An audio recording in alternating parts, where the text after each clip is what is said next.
Hello, everyone, and peace of the Lord to all of you. I hope my voice coming good and clear. Please invite your friends. And as we promise you, if you invite a friend, we are going to contact Allah, and He will give you a holy membership with the holy website of the holy Androtids. And you can imagine what you can get as a benefit from this holy membership. First of all, you will become a Muslim. Number two, you will become an idiot. Number three, you will become the joke of a Christian prince. So if you want the membership, just let me know. You can order for it. Today our topic is about the strength of Islam. Islam is so strong to the point if you speak against Islam, they want to kill you. To the point if you take the Bible with you to Saudi Arabia, they will arrest you. To the point they cannot let you build a church or pray to your God. But Islam is so strong. To the point you cannot preach to Muslims. You cannot tell them about your religion. You cannot tell them about belief. If you're an atheist or anything, you cannot, because Islam is strong. Because Islam is strong, we close doors, we close windows, we close the curtain, we have bars on the windows, we have, because Islam is strong, Pakistan government keeps sending YouTube asking them to block my videos. Do you see how strong Islam? Let us face it. Islam is so strong. As I know, Pakistan is a country which has nukes. You know what I mean? Like they have nukes, right? Let's show you just how strong Islam is. The Arabian Prophet, we receive a legal compliment from the government entity regarding your content. After a review, following the content was blocked. Crazy yet prophet. Do you see how strong it is? Pakistan. Those Muslims, they have a very strong religion, to the point they have a whole department of Islamic police monitoring the internet. Who is criticizing Muhammad, the strong Muhammad? In YouTube, in Twitter, the government of Pakistan, they have a file for me.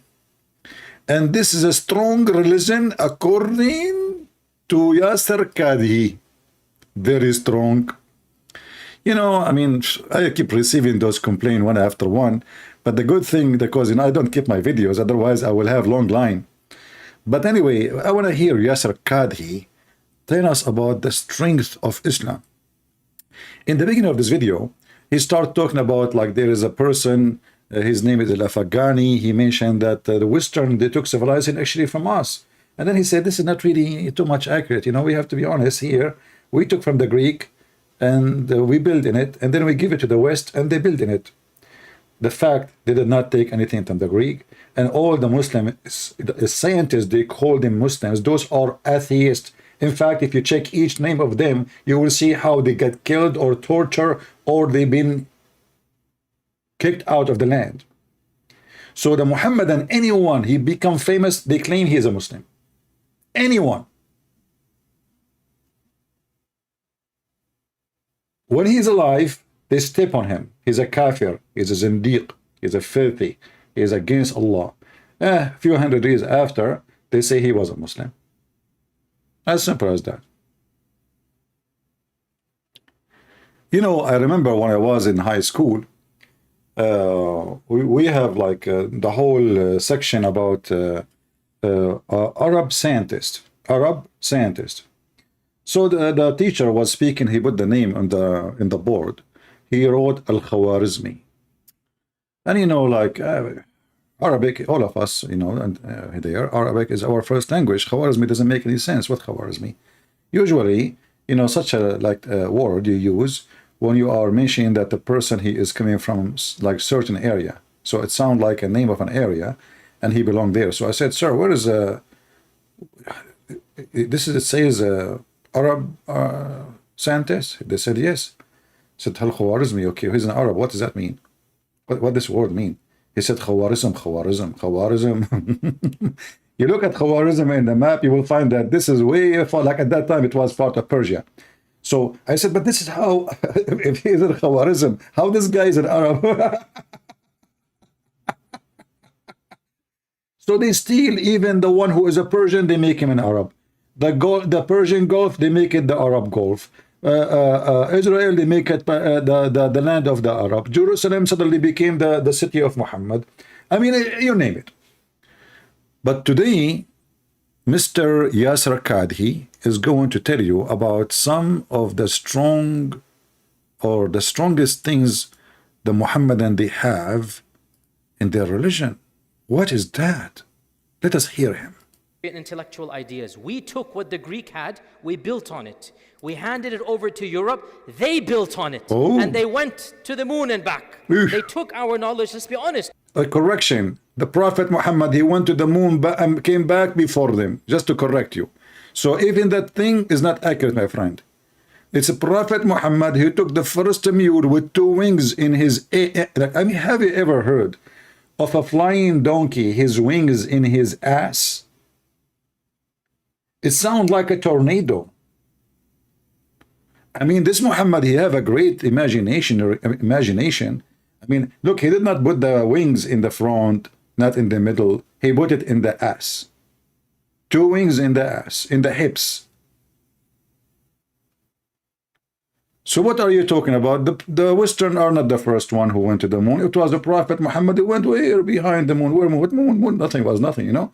And all of it in 8 hours. He went to the end of the space. The end, you know. He went where Allah, he planted his tree. It's called Lut tree.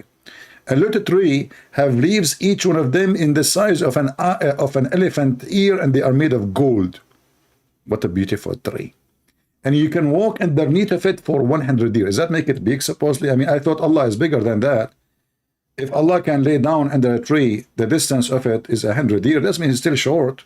100 years in the speed of what? Camel or walking? No. What is that? Anyway.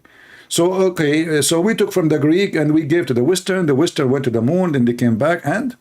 Here. Again, we have to be a bit more critical rather than superficial. Right. They took what we gave them and they built on it to where we are today. True story. So indeed, it is true that we did a little bit, no doubt about that. But in the end of the day, we stopped doing what we were doing. What are you talking about? Aren't you burning France today? Aren't you making street dirties in England? Aren't you smuggling, trafficking human to Europe? From Pakistan, 500 Pakistani, they drawn in the front of Greece. You are doing a lot to Europe right now. What are you talking about? Continue, please. They took over and they took it to a whole different level. The whole different level. Okay, yeah, we did it, not you. Okay. And what is the level you have? What is the strength of Islam? I'm trying to understand. One point. Another point can be said here, actually many points can be said, that in fact, and this is my main point of the whole... I love it when a Muslim, he say in fact, because everything in Islam is a fact. Listen, when you go to the heaven of Allah, you will have 70 years orgasm. That is a fact. In fact, I know that my people in the Middle East, their orgasm right now is 69 years and 9 months. But in heaven, Allah will make it 70. It's a fact. I mean, Muslim, they are the one who talk only about facts, brother. And later we can talk the fact about the Gog and Magog and the fact of the flying carpet of Suleiman. And Suleiman debating an ant and he lost the debate miserably. And the fact that Suleiman, his shaitan, he all his wives, and Suleiman was working as a dummy in the market carrying fish. The idiot, he left the palace just because he lost the ring. And the fact that the wife of Suleiman, she gave the ring to the shaitan because she thought this is Suleiman, because when he go to the bathroom, he don't take the ring of Allah with him. All those are facts. And not to forget to mention that Prophet Muhammad used to all his wives in one night without washing until the end. That is a fact. It must be true. I mean, that's normal in the Middle East. This is why Middle Eastern are #1 people in the world who buy Viagra, because obviously they are so good in bed. Right. It's a fact. Remember, in Islam, we bring you nothing but fact. Continue. Khatira. This tactic might be semi-valid, it's not wrong, but it is not also the most correct or the best tactic. Really? Why? Remember, he is teaching the Muslim how to refute the Western when they say to them, you Muslim, what do you have? So he's teaching them now how to refute the Western. So now we have a new tactic. This is a war Zoom chat. What the tactic? What the tactic? Brother, tell us what the tactic. New tactic. Because in the end of the day, our strength, what we call our trump card, no pun intended, our strength is not in Ibn al-Haytham, No? and al-Khawarizmi, No. and Ibn Rushd, No. and al-Razi. That's not our strength. Where? No. This is not where we will win the debate. Where? Our strength is in what Allah blessed us with, a knowledge of who we are, why we're here, a knowledge of heaven and hell, a knowledge of morality. I love it. Who is a Muslim would like to join us live on air and tell us why we are here according to Islam? This person, he just mentioned morality. Morality. Who is a Muslim would like to join us live on air and teach us the morality of Islam? Morality in Islam? Like what? Like what? Can you give me some information? Iman. This is where we will always be better than them. I wish we could measure not GDP, but akhlaq. I wish we could measure Akhlaq, moral. I mean, this guy is coming from Pakistan, a country where everybody is corrupt. A country where, according to Google, they are #1 country in the world search for sex with donkey. Sex with who? With donkey.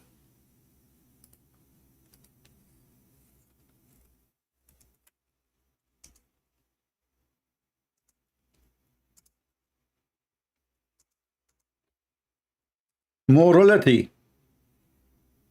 What is #1 nation?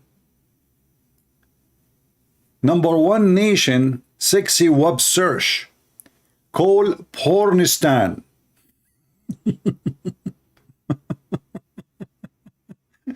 And they keep winning always the top, not like 2010, 2007, 2003, 2005, 2000. I mean, they beat everybody. Brother, this is where we win. Morality. In morality, we are in the top. We have all the proof and the reverence when it's come to morality. Don't remind me, your prophet, he killed. Tell me more about morality so we can just remind me of his stories. respect to elders. Respect to elders. Prophet Muhammad, he ripped a woman, her name is Qirfa. Qirfa. He ripped her 2 parts when she is alive. She is more than, between 86 to 90 years old. Respect to elders. He tied her legs, the evil Muhammad, to 2 camels, and he forced the camels to run in 2 different directions, and they split her 2 pieces. Can you imagine how much Muhammad, he respect the elder, a woman, she is in the age of his grandma? And by the way, Yasser Kadhi, as long you respect the elders in Pakistan and Middle East and Islamic countries more than the Western, what do you do for them there? Is it true they sleep in the road? Is it true they don't have medication? Is it true that they are beggars for food and nobody is helping? Is it true that in Europe, an old man, he will not sleep in the street unless he's losing his mind? Is it true that in the Western, they give you a salary if you are an old man? Isn't it true that in the Western, those you say we have better moral than them? If you beat a dog, you go to jail. But if you beat a woman in Islam, you are a good man. Isn't it true that your prophet, he said, a man should not be questioned why he is beating his wife? And you are talking about respecting women and children and elders. Not to forget to mention Prophet Muhammad marrying a child, if we can call it marriage. Morality. A man should not be questioned.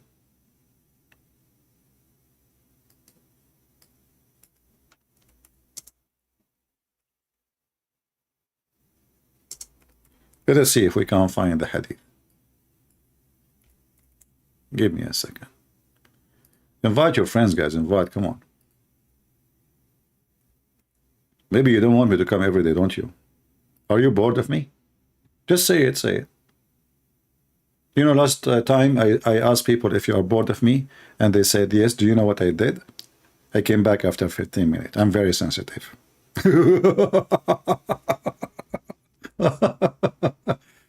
It doesn't affect me. I do my work. I serve the Lord.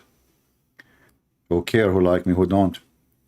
A man should not be questioned why he is beating his wife. Yasser Qadhi is asking us to respect the morality of Islam. The woman, she called the police. Teredem, teredem, teredem, teredem, or maybe her son. The police answer. This police of Dr. Naik with you. Sir, my father is beating my mom. Can you please send somebody? He's beating her. Listen to me carefully. Prophet Muhammad, beat me upon him. He said that if a man is beating his wife, police cannot be involved. What the heck? This is the morality of Islam, that if a man beating his wife, police cannot involve. Exactly. Why is that? Because he's the husband, and the husband can beat his wife. What if he's an idiot? What if he killed her? No problem. If he killed her, just give it a call. And yes, Rakadi.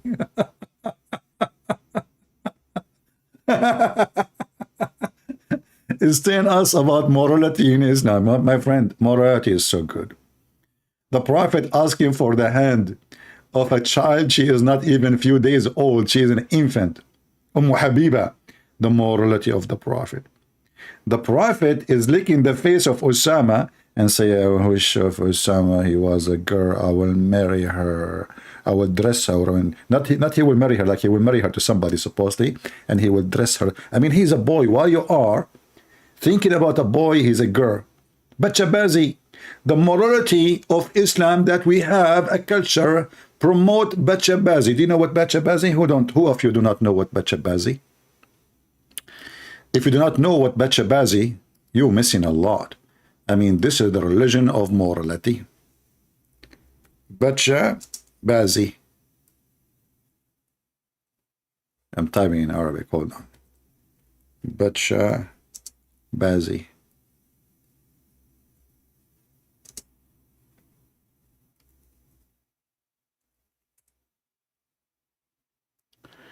Brothers and sisters, in the country which is full of morality, they have something called Bachabazi. What is a Bachabazi? Listen, they are not homosexual. And Rotets, he said, oh, Muslims, they don't support LGBT. No, they don't support it, but they are, all of them, they are the LGBT in those countries. This is not, those are the mullahs of Islam. They bring little boys and they made them dress like girls. And after the party, after they dance with them, they rape them. They rape boys. Look, this video is blocked because I'm not under age, which is suitable for to see this. Bachabazi. Look, what the heck is that? What kind of... Kandahar, the homosexual nightlife of Islamic... Afghanistan. Criminals. Like if you watch the videos, you will see how disgusting it is. And then they school us about what? About morality. Morality.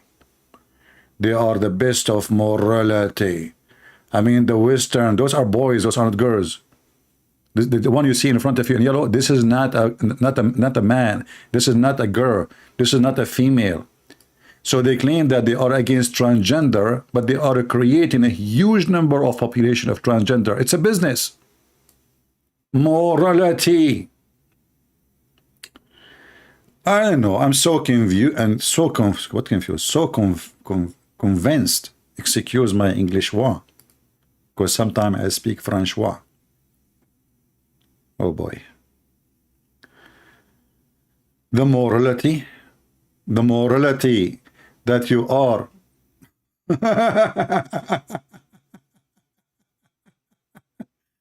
What about secret wife? Look, we have secret wife religion. No way. Yes, brother. Ooh. It cannot be true. Secret wife? The morality that you don't even dare to tell your wife that you want to have another wife. Not only you practice multi-bed share, like multi-women sharing in the bed, and you see, like, when somebody do such a thing, he knew it's wrong. But in Islam, this is legal. It is Islam. It is what it is, you know. And he speak about morality. So listen to this video clip here, in case you are interested. This is really Dawa. He brought a bunch of women. They are Muslims and they are hot. And how I know they are hot? Now the Muslim, they will say, look what he is saying about Muslim women. Well, if they are not hot, they will not say what you just heard. Listen carefully what they say. I'm not the one who's saying that.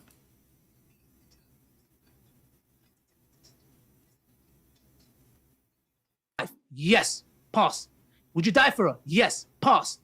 If your wife was okay, would you get a second wife? Yes, pass. There is not a conflict between a man loving his wife and a man wanting to be polygamous. I agree. Because I get the polygamous part. I get the whole wanting to have more intimacy with more than one woman. Yeah.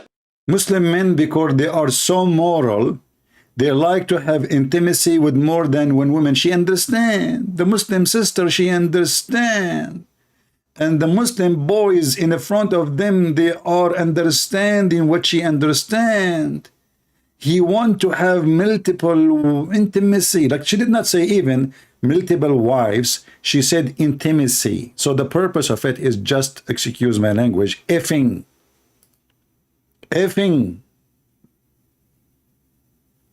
What is the purpose of the second wife and the third wife and the fourth wife? She mentioned it. Intimacy with multiple women.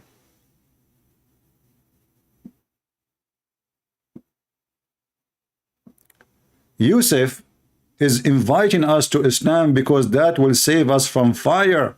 Yusuf, my friend, I don't know if you know your religion. According to Islam, every Muslim will go to hellfire. Why you don't call me to show you the Quran? I mean, the Muslim, by the way, they give us something. Brothers, sisters, convert to Islam because that will save you from hellfire. Hey, Yusuf, who is going to save you from Iran when they attack you? The American. Who is going to save the Kaaba from the missiles of Iran? The American. Who is going to save Emirat and Kuwait and Bahrain from Iraq? The American. Who is going to save you from the Chinese and the Russian? The American. Where is Allah? So don't tell me about hellfire. You are in hellfire already. I mean, your land is messed up. Disease, illness, with all the money you have. Until now, you are the most illiterate nations in the world. Instead of building schools, you build mosque. You go to the mosque, what they teach you. Let us see what they teach you in the mosque. Do you want to see what they teach you in the mosque? Listen to this. Inshallah, I am trying to raise 500,000. Yeah, he's trying to raise, yeah. They teach you in the mosque that you should buy halal food. For cats. Cat halal food. Cat halal food. and halal raw cat food. There are countless health benefits to this new raw diet. Check them out on Instagram at And they say to you that the Muslim do not have any innovation. Shouldn't we remember that the first one who created halal cat food is the Muslims? Isn't it the cats now are so thankful and praising Allah that they are Muslim cats? So the cat in Islam, she eat halal mice and halal cockroach and halal fly, halal cat food. In the chat, in the video of Mimi Lili Dawa, is this is a top technology? Do the Russian have that? No. Olga from Russia, do you have that? No. Vladimir, do you have that? No. Okay, what about you, Mr. Richard? Absolutely not. Okay, what about you, Mr. German, Ivan? You don't. Okay, translation, you don't. Okay, what about you from, from Japan, Mr. Suzuki? Okay, all right.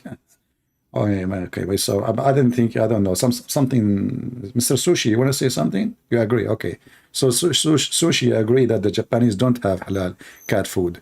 I mean, what about the Jews? Hey, Moshe, do you have anything to say, Moshe? Habibi, Christian Prince, Habibi. We cannot create such a thing, Habibi, because this is halal cat food. We have kosher for human. We don't have kosher for animals. Are you sure? Well, I'm very sure. I'm very sure. Okay, well, you know what, Jewish boy, the Muslims, they did beat you. Look, they have halal cat food. Habibi, listen, Habibi. You want to feed the cat halal food, kosher food? You must be crazy, Habibi. Unbelievable. Yeah, somebody he liked my German. Yeah, actually, I was born in Germany. I was like, because what happened, my dad, he was hijacking an airplane in the Amazon River in Indonesia.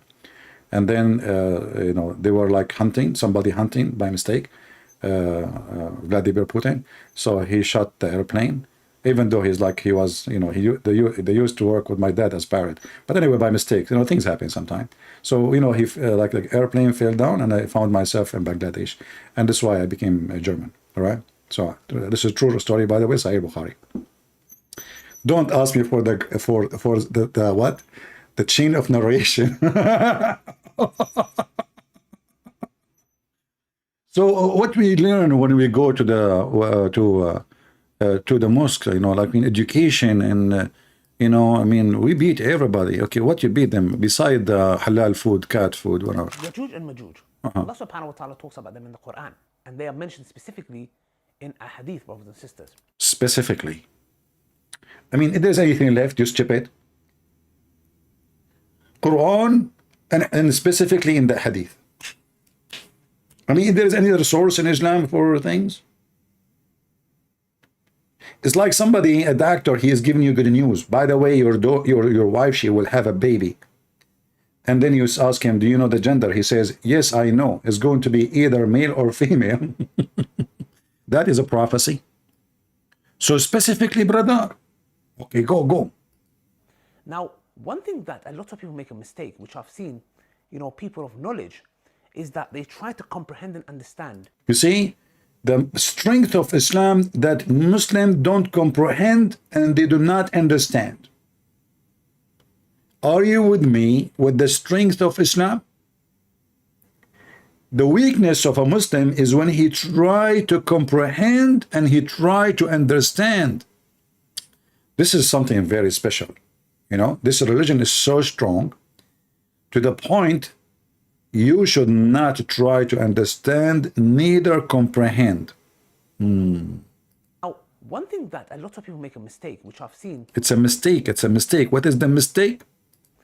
People of knowledge, is that they try to comprehend and understand who is Yajuj and Majuj? Yeah, who? Where are they? How could they stay in a cave for so long and dig? And Dig. they're about to come out. And obviously some say there's narration, etc. Yeah.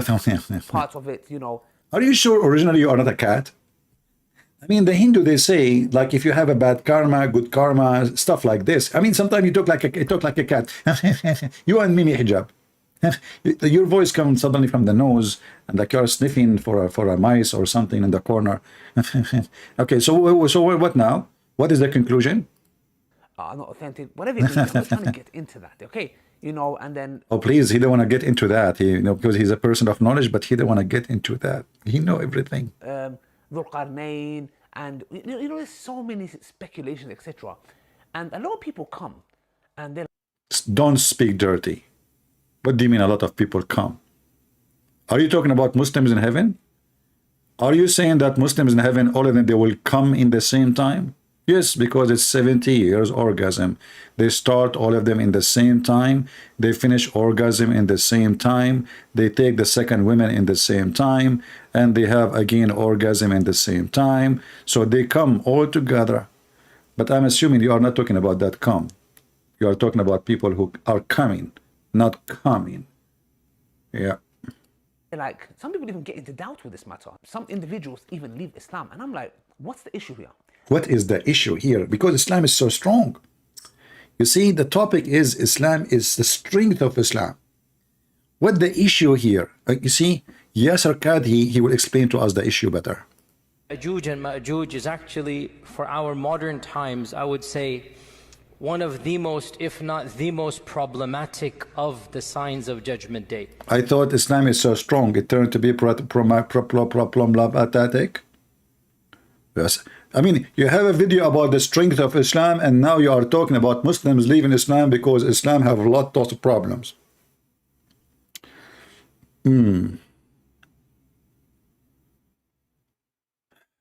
A lot of Iranian converting to Christianity. Yeah, this is not true. This is, I mean, this is not old. This is not new, sorry. This is old. This is, I mean, it's happening every day. Yeah, but this is from a long time ago, not only now. The biggest converted church in USA is Iranian church. You can search them. They have TV stations. They have radios. They are very well organized. They have, you know, hundreds of churches. Yeah. But in Iran, yeah, the number of Christians is growing so fast. But this is not only in Iran, in Syria, Kurdish, a lot of Kurdish converting to Christianity too. In Iraq, not to forget to mention China.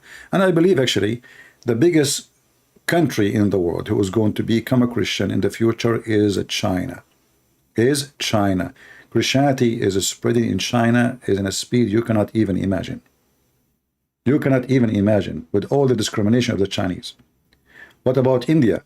You see Modi and the Hindu parties in India, they are discriminating horribly the Christians. They are attacking their villages, burning their churches. They do the same as the Muslim in Pakistan. Yet the Christians in India, the number of them is, you know, because why they are doing that? Because a lot of Hindus converting to Christianity. With Muslims, the Muslim, they have different tactique. They do jihad, love, and those stories. Christian, they don't. Christian, they are just being a Christian with their neighbors. And the neighbors, they love Christianity and they join the faith in Christ. And that make the Hindu priest go crazy and ask the mob to go and burn churches and burn houses and etc. And you know, because in the West we don't have real leaders like Trump. He went to India, he shake hands with Modi, and the same as Biden, but none of them mention what they are doing to the Christians, because Trump and Biden both are scumbags. However, Christianity will grow. It doesn't matter how much you discriminate. In fact, the more you discriminate us, the more we are strong. Christianity is not in a good shape when we are relaxing. This is my experience. Christians are way stronger and way more faithful when they are discriminated. This is exactly what happened in the first 300 years for Christianity. They were discriminated to the point they throw the Christians, our church fathers, they throw them to the beast to make them food for fun.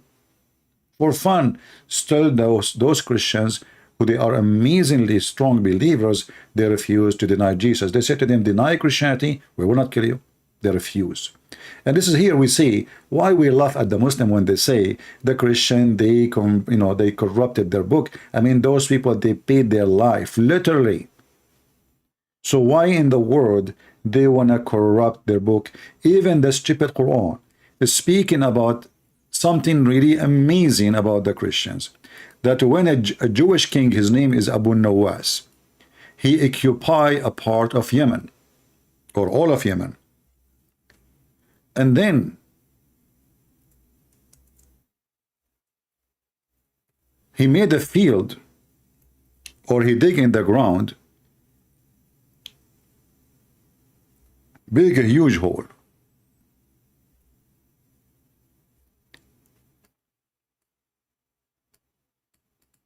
I know what's wrong with this website. Rose, now it's working.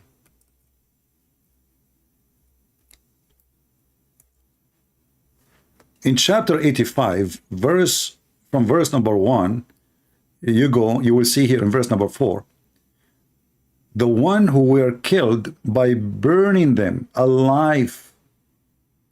Who are they? Those are Christians. So how in the world those people, they will change their Bible? They refuse to deny Jesus, and the result is the whole town were burned according to the Quran. The story is in the front of you. So the Hindus, the Muslims, even the Jews, they make a counterfront, enemy of Christ, to fight Christianity. Are you going to contain it and stop it? No, the fact is going to be the opposite. We will be stronger and we will grow and you will be defeated, for your God is the devil and you are evil. And we will not do the same you do. We will not burn a synagogue of a Jew, and we will not burn a mosque, and we will not burn a Hindu temple. We will not. We are not evil like you. And this is why we will win. Going back to the story of Gog and Magog. So the strong Islam is so strong as long you don't ask questions or you don't try to comprehend. But then what is the strength of it if it's a blind faith and you cannot ask questions? And what kind of a religion this religion is, you as a part of it, not a stranger, you don't, and you are not allowed even to ask question about it. So how you can explain to me what is your belief if you yourself don't dare even to ask and to comprehend? Dhul Qarnayn and dig, and just when they're about to come out, welcome once again to my channel. Yajuj and Majuj, Allah subhanahu wa ta'ala talks about them in the Quran, and they are mentioned specifically in a hadith, brothers and sisters. Now, one thing that a lot of people make a mistake, which I've seen, people of knowledge, is that they try to comprehend and understand who is Yajuj and Majuj? Where are they? How could they stay in a cave for so long and dig, and just when they're about to come out, and obviously there's issues, some say there's issues with that narration, etc. Some parts of it, are not authentic, whatever it may be. I'm not trying to get into that, okay? And then Dhul Qarnayn, and there's so many speculations, etc. And a lot of people come and they're like, some people even get into doubt with this matter. Some individuals even leave Islam. And I'm like, what's the issue here? Let me tell you guys the crux of the matter, because there are a lot of people and a lot of individuals who've tried to make people understand this and even push the narrative of these certain ex-Muslims, that, people are leaving Islam because of this, apparently, yeah? Which I just heard one individual, and most of his reasons were because, he couldn't have intimacy with a lot of girls or something along those lines. Okay, I don't think it was this issue at all, yeah? It was more of his desires. The point is this, that we fall for this, and then what we try to do is, in return, is like, I know, let's try to bring it down to a logical level and try to explain it in a logical way. Now, I've seen many people do these videos, okay? Many people, one of those was Dr. Yasir Qadhi. The thing is now, it's Ramadan. I'm not here to talk about anybody, etc. Okay? I don't want to make anything to ruin my fast, my Ramadan, etc. All I'm just saying is, obviously, there's a lot of things I don't agree with Dr. Yasir Qadhi, and there's things I agree with. Yeah, the drama is, So, Islam is very strong, and Islam is very good, and Islam is wonderful. And Islam, as you can imagine, it's the most strong faith on earth. But people leave Islam the second they ask questions. Actually, for our modern times, I would say one of the most, if not the most problematic of the signs of Judgment Day. And it has caused many of our youth to question, to doubt. I myself have met people that have actually left Islam because of these types of tales. And we have to be honest and frank and not pretend as if this doesn't exist. Perhaps some of you are not accustomed to hearing people speak like this, but my philosophy is different. We are dealing with the crisis of people leaving our faith, our own children, our own young men and women. And of the reasons why is that we are not answering some of these issues that they bring, and we dismiss them. The issue of Ya'juj and Ma'juj is something that doesn't just occur in the hadith. It is explicit in the Quran. Standard medieval interpretation of Ya'juj and Ma'juj is the following. This is what you find in Ibn Kathir. You find it in the tafsir literature of As-Samarqandi and of Al-Tha'labi. And basically, this is the mainstream interpretation for our classical and middle ages of Islam. If you look at any book of tafsir, any book of history, the notion was the following. Ya'juj and Ma'juj are a bizarre, exotic tribe in the nether regions of the world that have been trapped by Dhul Qarnayn thousands of years ago, and they're still trapped to this day. That Ya'juj and Ma'juj are a living tribe, blocked to this day behind the wall that was built 4,000, 5,000 years ago. That wall miraculously is still there. People can see on the one side, and on the other side you have these savages that Allah knows how they're eating, drinking, replicating, whatnot, and they're still there for eons and eons and eons. Dare I say, anybody who knows science and geography and modern civilization cannot believe that there is a tribe for 4,000 years trapped behind a wall.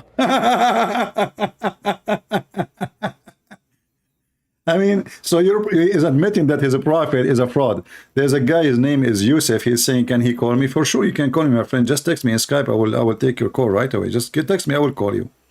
So, are you going to believe he's saying to you? Are you going to believe in all the poo-poo Muhammad he mentioned in the hadith? Remember everything he just said now. He's debunking every statement Muhammad he said, because it's Muhammad and the Quran said there is a dam. There is a wall. The wall even built from, from iron and copper. He's saying now, with all the science we have, who in the world want to believe in this? And imagine this guy is the same guy in the other video speaking about the strength of Islam. So the strength of Islam is people live in Islam. Why? Because who in the world want to believe? And remember that those Gog and Magog, they are not like a nation of 1,000, 2,000. No, the ratio of them, according to Muhammad, is 1,000 to 1 human, which means from not only that, even when one of them before he die, those Gog and Magog, he will have 1,000 boy child before he die. So if they are in the time of Muhammad, they were 1,000 to 1 human, their ratio. And then you calculate the number, that each 1,000 of them, he will make 1,000 before he die. So what the ratio by today will be?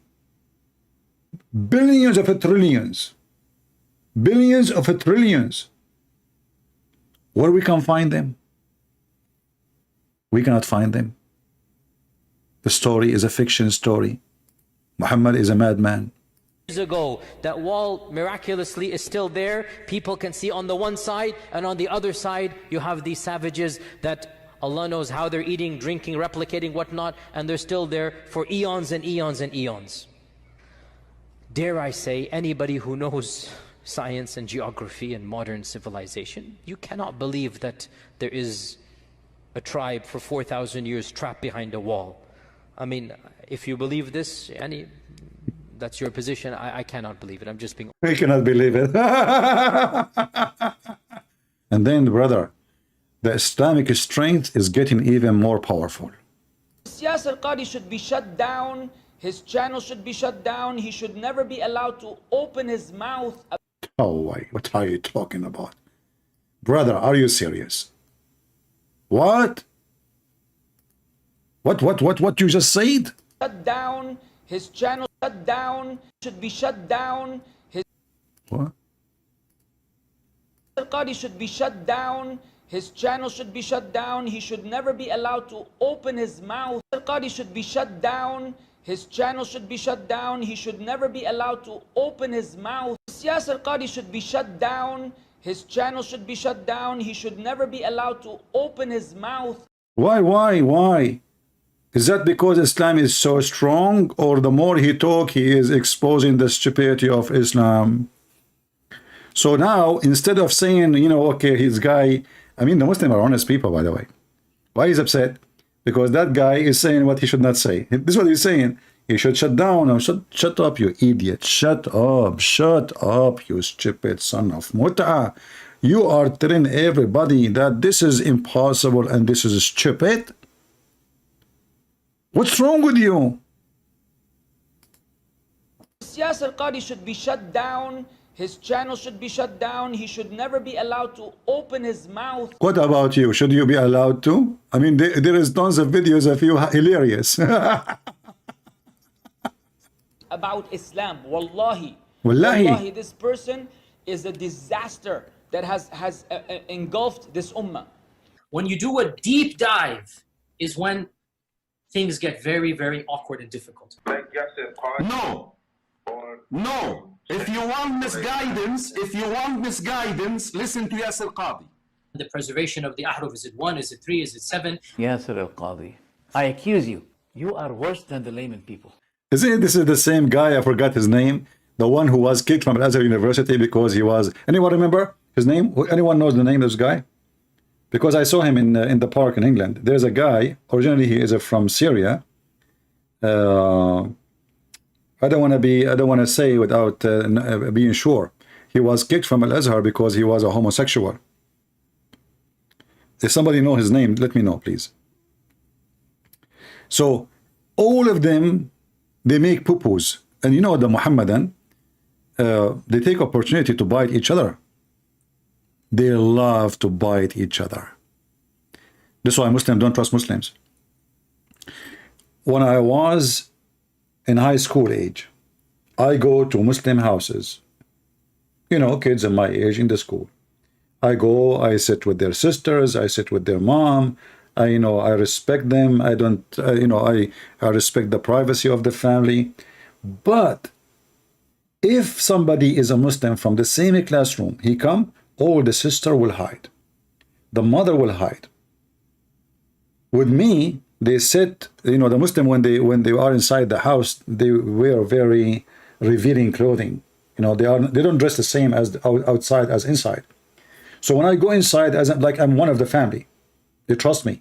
Muslim, they trust Christians. They never trust a Muslim. The second a Muslim, he knock at the door, all the females will hide. All the females will be behind the doors. I go, his sisters, they bring the fruit, they bring the tea, they bring the coffee, his mom, his sister, they sit with us, we talk, everything is normal. A Muslim boy show up, everybody disappear. They don't trust them. And this is the truth. God is my witness. God is my witness.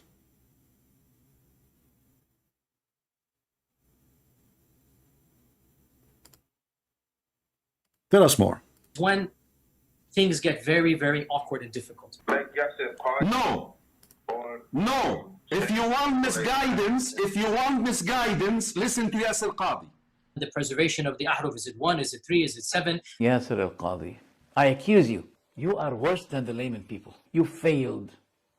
This is not a joke, brothers and sisters. The issue of ahruf and qira'at caused confusion to somebody whom the Prophet ﷺ said, if you want to listen to the Quran directly, listen to Ubay. ما في مشكلة تكفير يا أخي. Live. We don't care. The most advanced of our scholars, they're not quite fully certain how to solve all of the unanswered questions in there. Yasir Qadi, when you see him on a video, click X. Traditional understandings of ahruf and qira'at cannot answer some of these pressing questions that are now being poked. When you hear him, close your ears. lest you want to be exposed to fitna. The standard narrative has holes in it. That's what I'm going to say. This quote-unquote renowned scholar, he's a da'i. He does not qualify to be a scholar. I would advise Dr. Yasir Qadhi to stop indulging in this, because this is not his field. He's not an authority to This guy, he have high school, he want to teach Yasir Qadhi what he can say.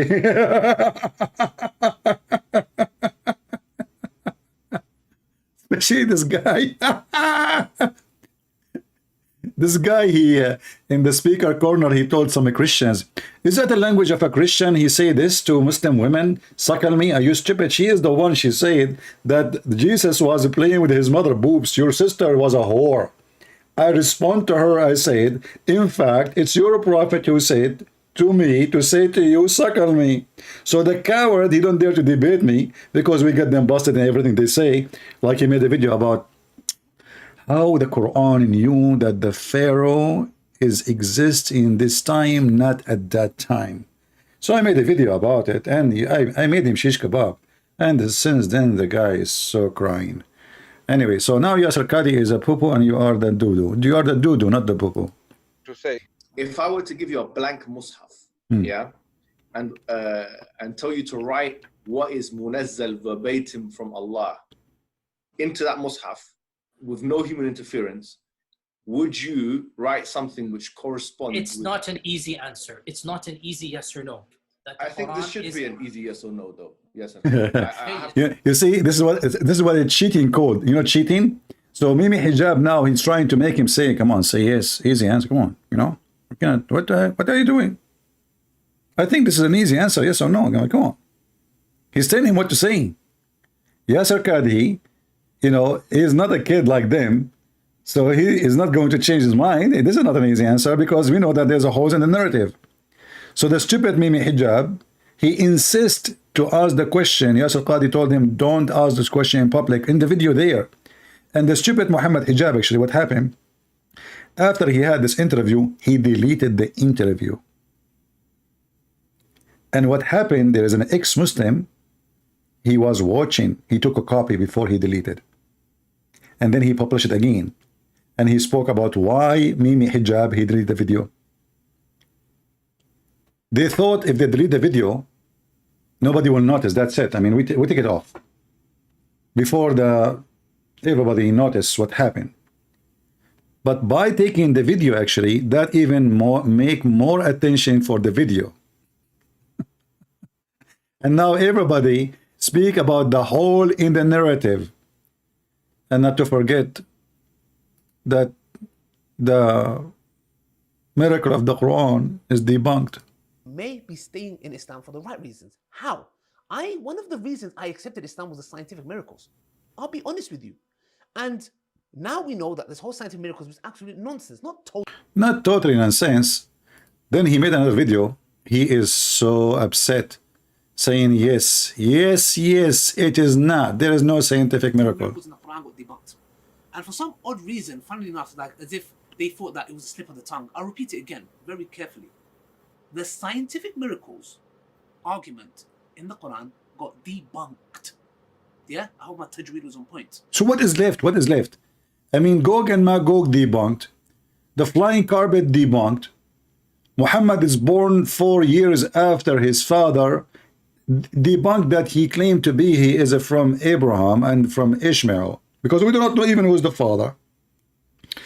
Muhammad, he went to Jerusalem, debunked. Muhammad, he went to the seven heaven, debunked. Muhammad, he did not, you know, Muhammad, he spoke to his God, never spoke to Allah, debunked. So, I mean, what is left? The strong Arabic language in the Quran, debunked. The history in the Quran is a shish kebab. Like Mary, the sister of Aaron. Right? Can you post your full debate against Omar? I don't know who is this guy. I have thousands of people, they call me. I don't remember their names. Anyway. As you see, Islam have a strength. But where it is? The strength of Islam is we should not share the truth. Without lies, Islam dies.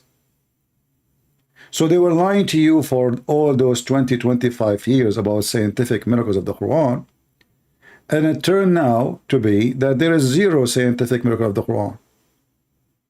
It turned to be that Muslims are leaving Islam like an avalanche.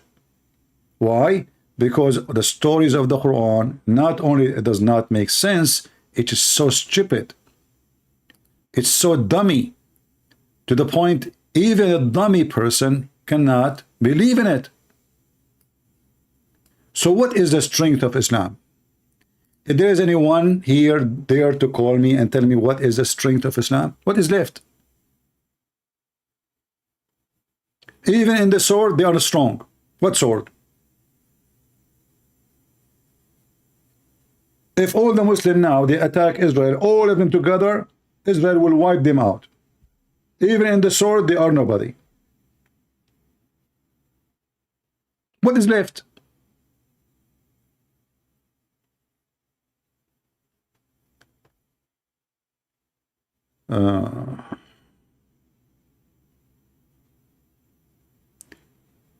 The guy said God regretted for creating mankind, so has not all knowing. Well, my friend, this is a stupid argument, because when the Bible speaks about regret, that's God speaking about that he is sorry for a human being for what he did to himself. And we can't find a similar story in the Quran, but Muslims are ignorant.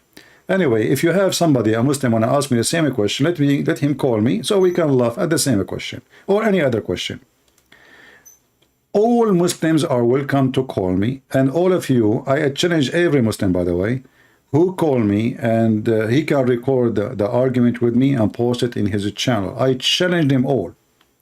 I would love to see every Muslim who call me to download the video after he called me and post it everywhere and let everybody be the judge.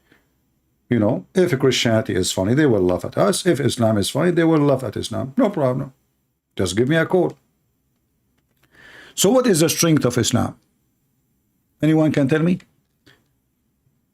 Muslims themselves, they cannot find the strength. Ask no questions. Chapter 5, verse 101. Verse 102 says, because the similar questions people before you, they asked them, and they left the faith. They left the faith.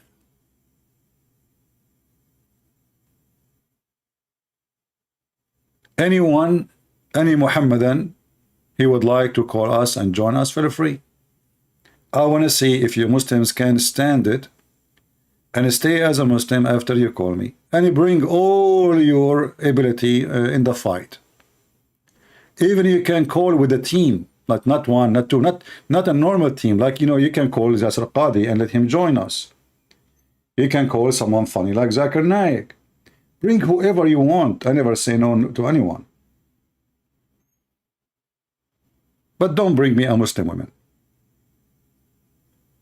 Do we have any Muhammadan there to call? If you are sure from your religion, then I don't think there is a reason for you to be worried about calling us and proving Islam to us to be good. Because as you see, all your cleric in the internet, the famous one, they are saying things really crazy. Scientific miracle, it turned to be a lie, which means every single video in YouTube about scientific miracle, it was a fraud. Fraud. Because when you say it was debunked, that mean what? Do you know what does that mean? That mean you were all lying. Otherwise, you cannot debunk facts. You can debunk lies. So how a Muslim, he is a believer, and then this believer, he fabricate scientific miracles to make people believe Quran is from God. And then after 20-25 years, and I am the first one who wrote books to get it busted, and for sure before I start writing my books, I was making my videos laughing at all those scientific miracles. So All those years, the Muslim, they were saying Christian Prince is lying, and now it turned to be to what? The truth. Christian Prince was saying the truth. The Quran not only does not have scientific miracle, the Quran is a book of errors. Prove me wrong. Just text me, and I will call you.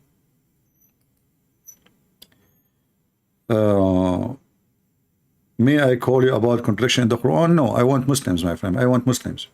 Only Muslims. I want Muslims. Please, if you are a Muslim, text me. If you are not, then there's no need. So let's listen to more and see how Islam is collapsing. Modern civilization, you cannot believe that there is a tribe for 4,000 years trapped behind a wall. I mean, if you believe this, that's your position. I cannot believe it. I'm just being, I find this very difficult to believe. So what does that mean exactly? This is not only about you believe or not. This is about Muhammad being a liar. Yasser Qadhi in the mosque. I don't know why the Muslims get upset from me, but they go to the mosque saying to them Muhammad is a liar. I agree with him. He just said, if you believe that there is a wall and there is people, behind that wall, you want to believe in that, this is your business. Me, myself, I cannot believe. Right? Me, myself, I cannot believe.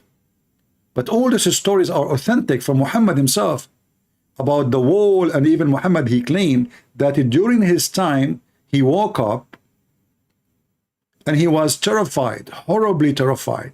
Why? Because Gog and Magog, they open a small, tiny hole in the size of his finger in the wall. Do you see it? He starts shouting, screaming, saying, "Away to you, Arab, from what is coming to you. Away to you, Arab." Read it.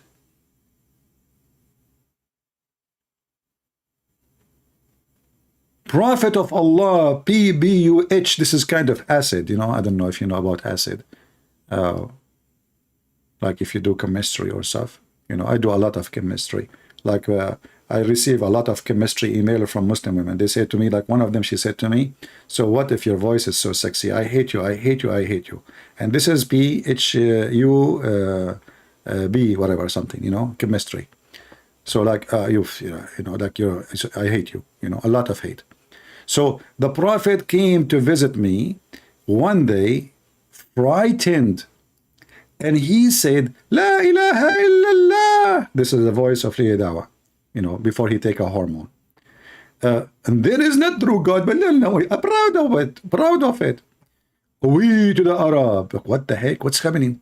Because of an evil which has drawn near, the false prophecy. So Muhammad, he claimed 1400 years ago,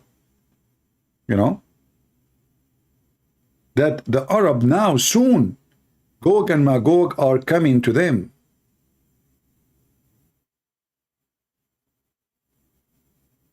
And now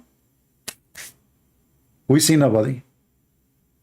And Yasser Qadhi saying, if you believe in that, if you believe really there's those millions of people behind the wall, well, it's up to you. For me, I cannot believe in the poo-poo of Muhammad. That's what he's saying. Otherwise, any Muslim is welcome to call me and tell me what he meant. Did he mean something else? No. Listen to it carefully. He made it so clear. If you believe in that there is those people behind the wall, this is your business. I don't believe in that. Behind the wall that was built for our classical and middle ages of Islam. If you look at any book of tafsir, any book of history, the notion was the following. Ya'juj and Ma'juj are a bizarre, exotic tribe in the nether regions of the world that have been trapped by Dhul Qarnayn thousands of years ago, and they're still trapped to this day. That Ya'juj and Ma'juj are a living tribe, blocked to this day behind the wall that was built 4,000, 5,000 years ago. That wall miraculously is still there. People can see on the one side, and on the other side you have these savages that Allah knows how they're eating, drinking, replicating, whatnot, and they're still there for eons and eons and eons. Dare I say, anybody who knows science and geography and modern civilization, you cannot believe that there is a tribe for 4,000 years trapped behind a wall. I mean, if you believe this, Yani. Okay, but Yasser Qadhi, I mean, do you believe that Muhammad, he went to the seventh galaxy in the top of a flying donkey? As long as you are a person who speak about science and you claim to be an engineer, at the same time you are a sheikh, and the Prophet, you know, he was in his bedroom, and then the donkey came to his room and he knocked at the window, and then when the angel, he tried to put Muhammad in the top of the donkey refused to receive Muhammad in the top of him. The Jibreel, he said to the donkey, aren't you ashamed of yourself? The donkey looked at Jibreel, says, what the heck? Why? He said to him, don't you know who's this? The donkey, he said, who is this? Jibreel, he said to him, this is Prophet Muhammad himself. And then the hadith says that the donkey was so ashamed of himself. Imagine yourself, Muslim, listen to me. Imagine you are the donkey. I don't know if you need to imagine that, because already you are in that state. Believing in those stories, you must be a donkey. So imagine you are the donkey who come to carry Muhammad, and now you refuse to let the Prophet to sit on top of you.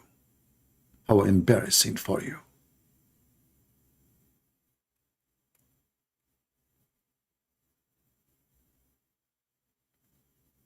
And then the Prophet, when he heard this conversation between the angel Jibreel and the donkey, he felt so proud. The angel saying to the donkey, do you know who is he? I mean, by the way, Muslims, why the angel did not tell the donkey, hey, by the way, we are going to pick up Muhammad? I mean, to save him the embarrassment. And why this donkey don't want to take Muhammad? Is that because he stink or he's dirty, he did not take a shower? I mean, what's the point? I mean, he's a donkey anyway. I mean, don't you notice this story is so good? Beautiful, beautiful story. Anyway, I'm sure that this donkey now he feel he is very honorable because he got the opportunity to make the Prophet jump in the top of him. You know, this is a big opportunity. I mean, those are kind of opportunity happen to you once, you know, in lifetime for any donkey in the world.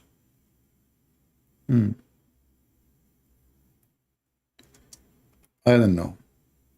I have to say that Islam is so strong, and the Prophet was so strong. That's why the Prophet, he used to F all his wives in one night. Yet he could not have one baby.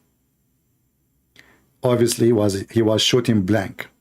Husband, did you check your bullets? The Prophet was shooting non-stop, brother, all his wives, and then no babies. Why? I mean, what happened? I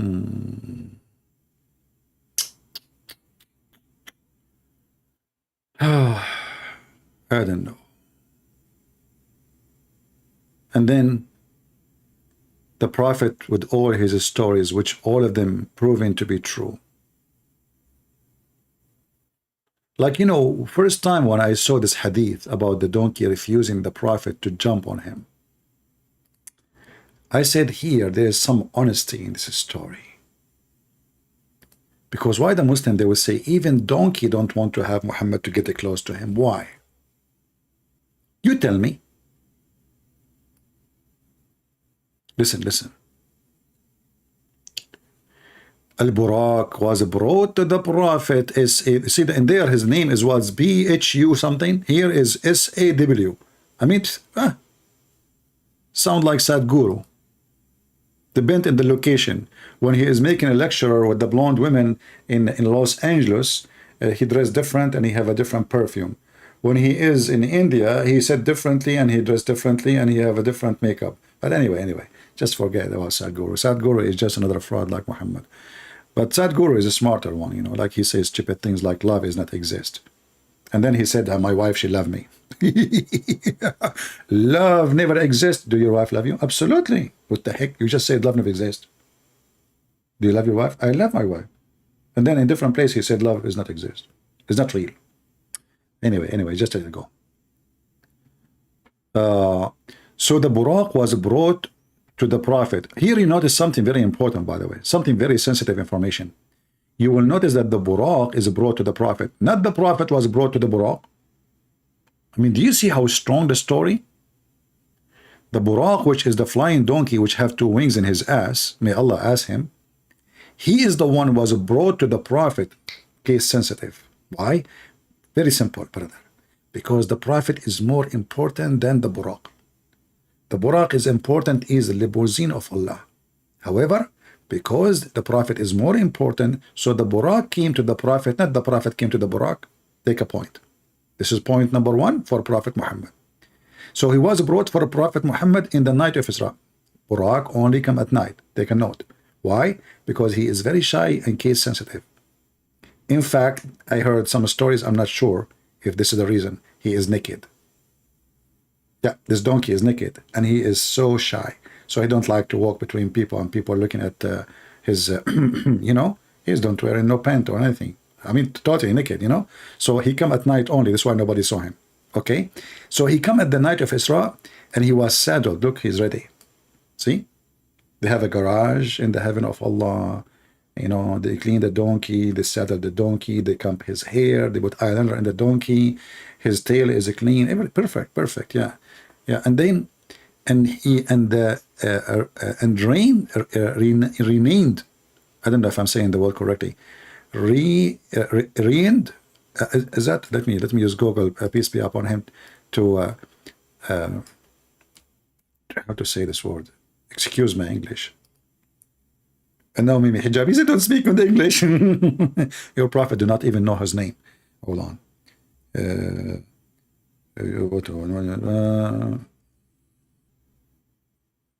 All right.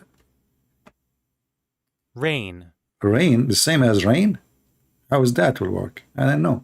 Anyway, so the donkey simply, and then, but he shied. He shied. What the heck, those words, I never heard of them before. He shied. He shied from him. Shied from him. Yeah. So the donkey, he don't want to like, ooh, you know, the donkey, he don't want to like the Prophet to get close to him. And, you know, he want to like stay away. So he is shy, like, you know, like he don't want to get close to Muhammad. And then so Jibreel said to him, is it from Muhammad that you do this? Huh? By your Lord, there is no one more honorable than to your Lord than him.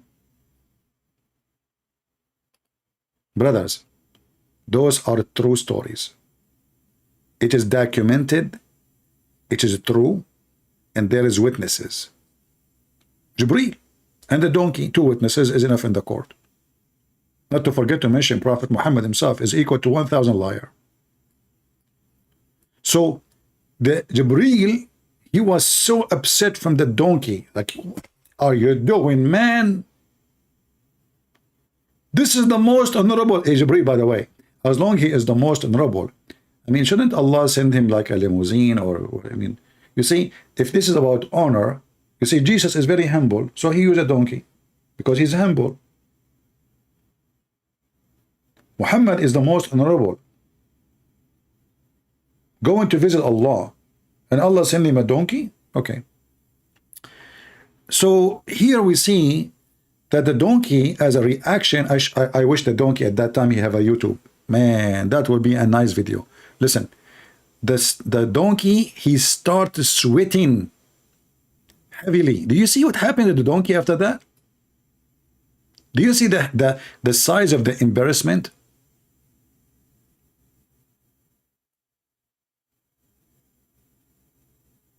So imagine Ali Dawah is the donkey coming to pick up the Prophet. And he did what he did. And then the angel Jibreel, he screamed at him, saying to him, shame on you. The donkey starts sweating his ass. He started dripping like water. He's sweating because he's so terrified. What I did. Now they will report me to Allah, and they will tell Allah that I did shine from Prophet Muhammad, who was going to ride in the top of my back. Fatima saying Quran explained embryology 1400 years ago. That's deep. So why Lily Dawah is saying scientific miracles is debunked, Fatima? Can your husband call me Fatima so he can explain to us the scientific miracles of the biology, embryology? Listen carefully, brother. 1400 years ago, the scientific biology discovered in the Quran before all mankind. Like what, Fatima? Like the sperm coming from the backbone of the man. And women, they have a sperm coming from their ribs. Do you have a sperm, Fatima?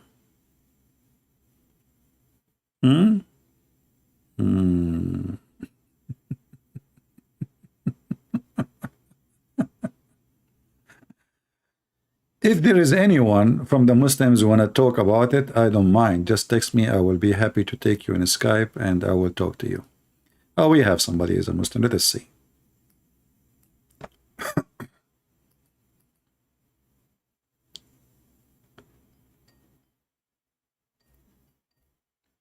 I hope he will answer.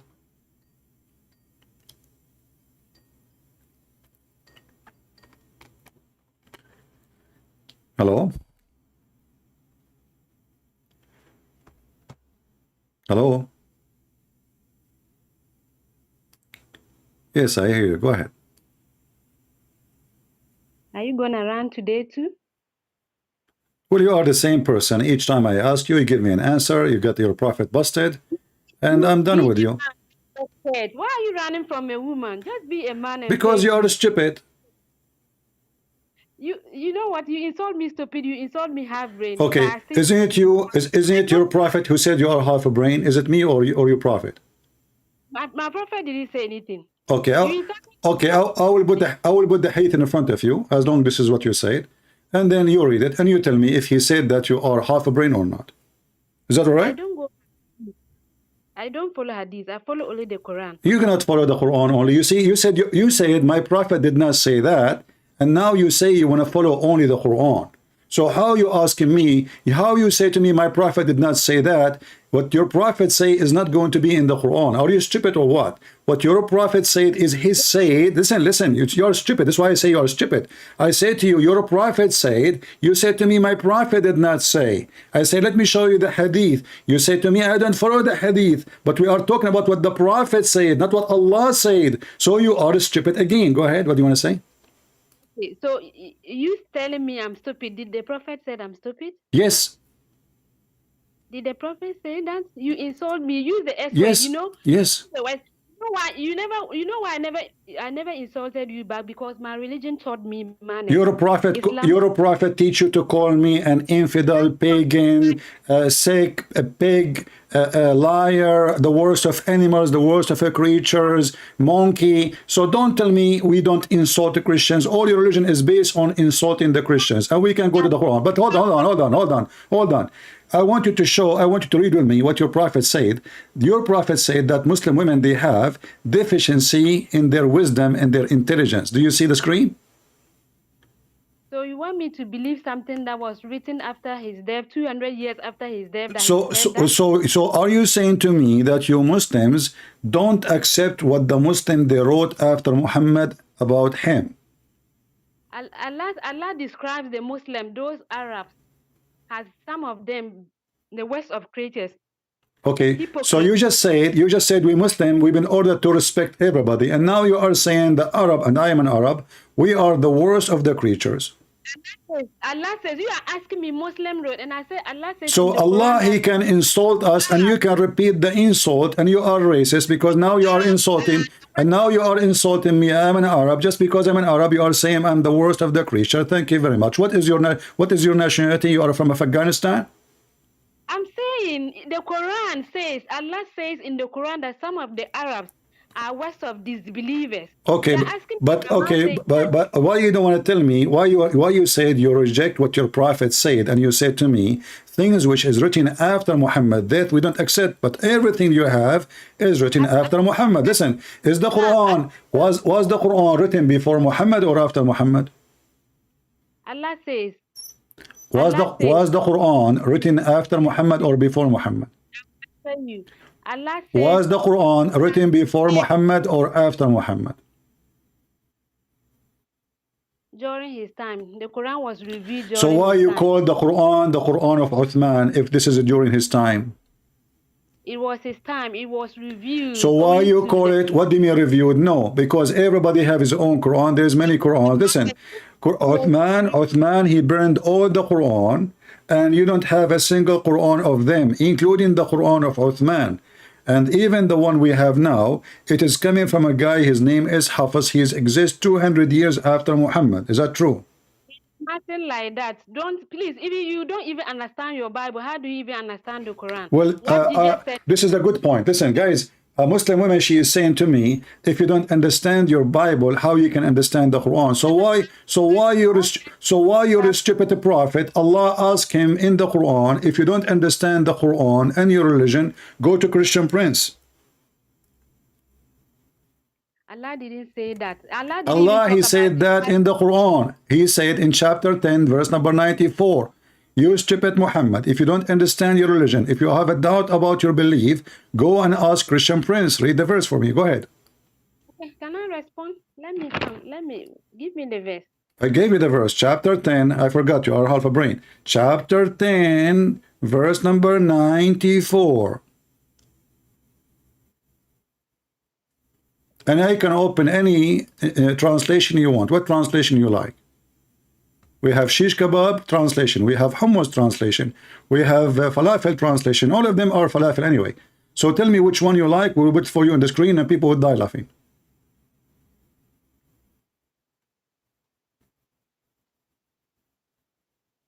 I'm searching. Chapter 10. While you are searching, it's chapter 10, verse number 94. Let me go stop. Chapter 10, verse 94. 94 is the one before 95, and it is after the verse 93, which means 94 between 93 and 95. 96 is after 95, but 94 is before 96, and 95 and 94 is between 93 and 95. I hope I make it more clear for you.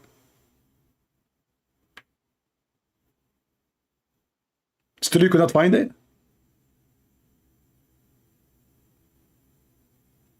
I'll be with you.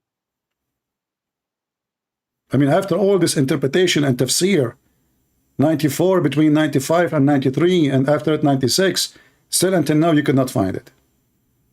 Do you want to call a friend? I've seen it. Oh, you've seen it now? Okay, that's good.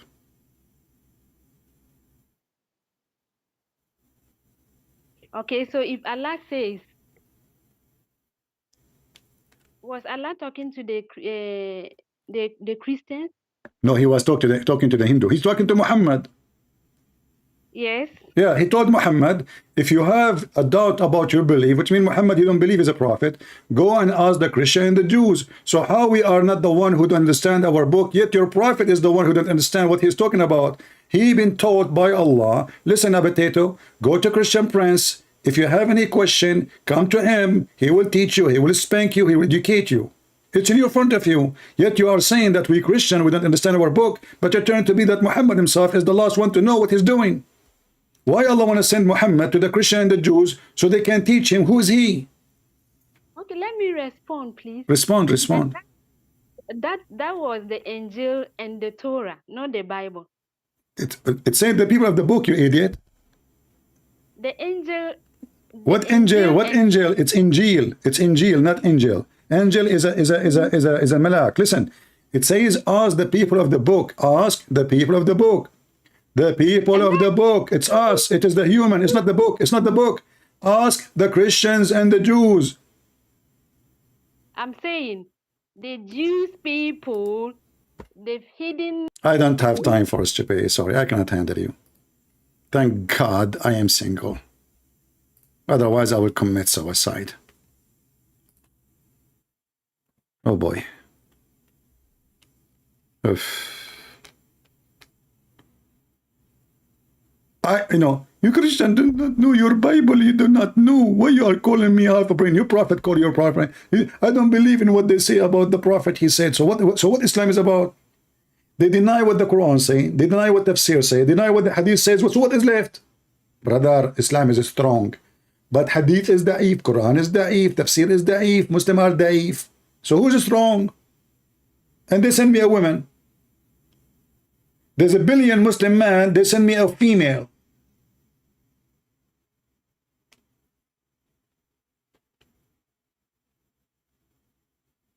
And my mom, she called me, son, are you going to get married soon? Like, what the heck, mom? You don't know what's going on. Women these days are different. I don't know what's happening. I guess it is the ice cream they are eating these days. I don't know. But not all women, for sure. I'm just joking. I mean, those crazy, unbelievable. And especially this woman, she keep calling me, and she will call again. It's a curse. Do we have any Muslim? This idiot, he keeps saying to me, Christian Prince, are you black? My friend, why even you care if I'm black or a blonde, or are you a racist? Are you black? Are you black? Are you black? Christian Prince, are you black? Christian Prince, are you black? Are you black, Christian Prince? Do you have a diarrhea? Are you mental?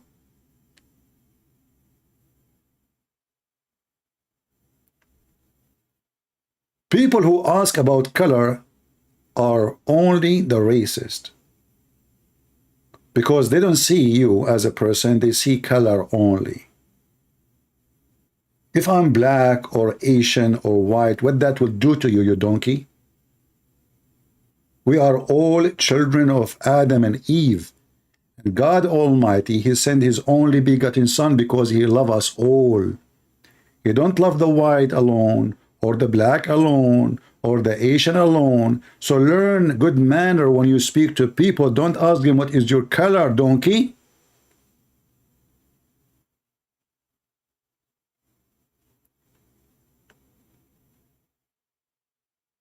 Only racist, they see color. Only racist. And there's a lot of them.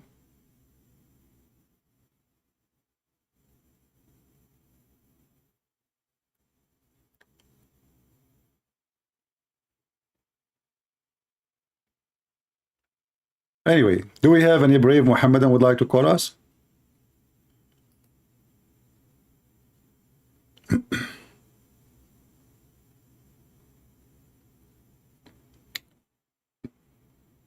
Anyone?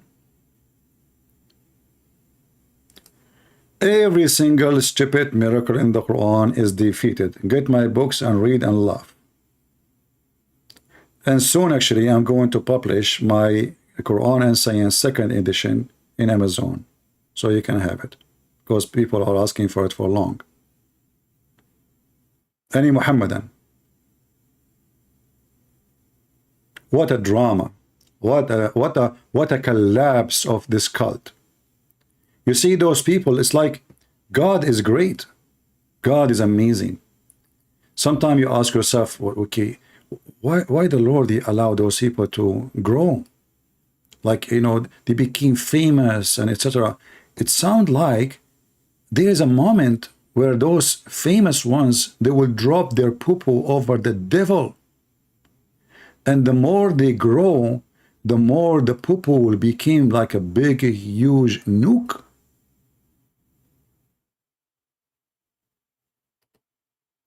It turned to be, it's for the benefit of the good God. He let them grow. So when they grow, they demolish their own cult. Because many, they build their faith on what they say. Like as if they thought that it was a slip of the tongue. I'll repeat it again, very carefully. The scientific miracles argument in the Quran got debunked. Yeah, I hope my tajweed was on point. So when I said this, a lot of Islamophobes were celebrating as if I was like, oh my gosh, like this video is going to be me apologizing. And no, listen, it got debunked. Now, let's give some context for some Muslims so they can understand. For example, and I'll tell you where this comes from. And you know why many people in the Duat, YouTubers, my colleagues, like brothers that I work with, didn't do a video. Why did you say that? Because they know it as well. In what sense? Brothers and sisters. And ancestor, and now he will try to explain his purpose. What the Muhammadan they do when they get bigger, and this is for our benefit, and this is why we use their videos. They become our comedy. You know, I mean, I can't find a better comedy, honestly.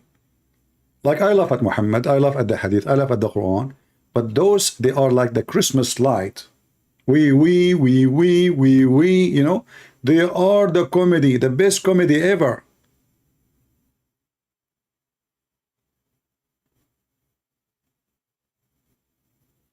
Only stupid one will accept for a second anything to do with science and his belief. You see, we Christians, if somebody will start telling me about scientific miracle in the Bible, I will laugh at him. What does the Bible have to do with science? Well, what is that? What do you mean science? Oh, in the book of Job, it says the earth is hanged on nothing. This is, my friend, this is not science. This is science, is something else. If it agree with science or not, that is not the reason for us to believe in the Bible. What if it does not agree with the science? As an example, Jesus is born of a virgin. That it does not agree with the science. But you believe in it, don't you? So only foolish people, they go in that direction. And because Islam is dead, so Muslims, they try to revive the dead. So they start kissing in the mouth. They start pumping gas in the anus. They start, Islam is like that guy story. I don't know if I told you. There's a scholar, this is a story written in their books. There's a guy, he died. And you know, Muslims, when somebody died, they take off his clothes and they wash him. And they put a piece of cotton in his anus. And that because they don't want the 99 dragons to go inside his anus when he go in the grave. So one of the Muslims scholars, he said, this man is not dead. The other Muslim, they says, how you know? He's not moving. He's like that for a long time on the bed. He's not moving. He's naked. So he said, for if you put your finger in his anus, it is warm. Which means this guy behind them, without telling them, when he went alone with this man, he put his finger in his anus. Otherwise, how he knew? And then every single one attending the funeral start placing his finger in the anus of the dead man. Imagine the whole funeral. All the men in the funeral, they want to check really if what he is saying is true. If the man is dead. And how we know? We place our finger in the anus. That is Islam. Islam is a dead God, dead Muhammad. And the Muslim now, they are trying an experiment, putting their finger in the anus to say to us, Islam is still warm, it is not dead. But they forgot at the end of the day, they just pushed their finger in the anus. Warm or not, it is an anus. And you cannot fix it. You cannot make it work. And those videos is nothing but a chain of madness and drama. And Islam is collapsing. Wallahi, this person is a disaster that has Shut up. Don't talk about Sheikh Yasser Qadhi like that. I mean, how in the world do you say such a thing? And what happened to your hair? Camel urine, too much acid, you lose it. Should be shut down. His channel should be. Yasser Qadhi should be shut down. Yasser Qadhi should be shut down. Yasser Qadhi should be shut down. Yasser Qadhi should be shut down. Yasser Qadhi should be shut down. Yasser Qadhi should be shut down. I like it. Yasser Qadhi should be shut down. His channel should be shut down. He should never be allowed to open his mouth about Islam. Wallahi. Wallahi, this person is a disaster that has engulfed this ummah. When you do a deep dive is when things get very, very awkward and difficult. No. No. If you want misguidance, listen to Yasir Qadhi. The preservation of the ahruf, is it 1, is it 3, is it 7? Yasir al-Qadhi, I accuse you. You are worse than the layman people. You failed. You failed. This is not a joke, brothers and sisters. The issue of ahruf and qira'at caused confusion to somebody whom the Prophet ﷺ said, if you want to listen to the Quran directly, listen to Ubay. ما في مشكلة تكفير يا أخي. Live. We don't care. The most advanced of our scholars, they're not quite fully certain how to solve all of the unanswered questions in there. Yasir Qadhi, when you see him on a video, click X. Traditional understandings of ahruf and qira'at cannot answer some of these pressing questions that are now being poked. When you hear him, close your ears. Lest you want to be exposed to fitna. The standard narrative has holes in it. That's what I'm going to say. This quote-unquote renowned scholar, he's a da'i. He does not qualify to be a scholar. I would advise Dr. Yasir Qadhi to stop indulging in this because this is not his field. He's not an authority to say. If I were to give you a blank mushaf, yeah, and tell you to write what is munazzal verbatim from Allah into that mushaf with no human interference, would you write something which corresponds? It's not an easy answer. It's not an easy yes or no. I think this should be an easy yes or no, though. Yasir Qadhi. I have to. Okay. What would you write? You're pushing me. I'm telling it to you flat out. You may not listen to anything that Yasir Qadhi has to offer. Zero. Nada. Nothing. And my argument is very straightforward. So what if a lot of people said something, it doesn't make it right? The fact that 99% of your teachers say something doesn't mean it is the correct truth. His criticism applies to the entire Islamic tradition. Of course, anything that Yasir Qadhi says at this point is probably wrong. We are at a point with Yasir Qadhi where if he says the sky is blue, I have to double check 3-4 times. It seems like Yasir Qadhi's lying. That's just the reality. Yasir Qadhi seems to be lying. There has never been 2 copies of the Quran that are different even in one letter or one word.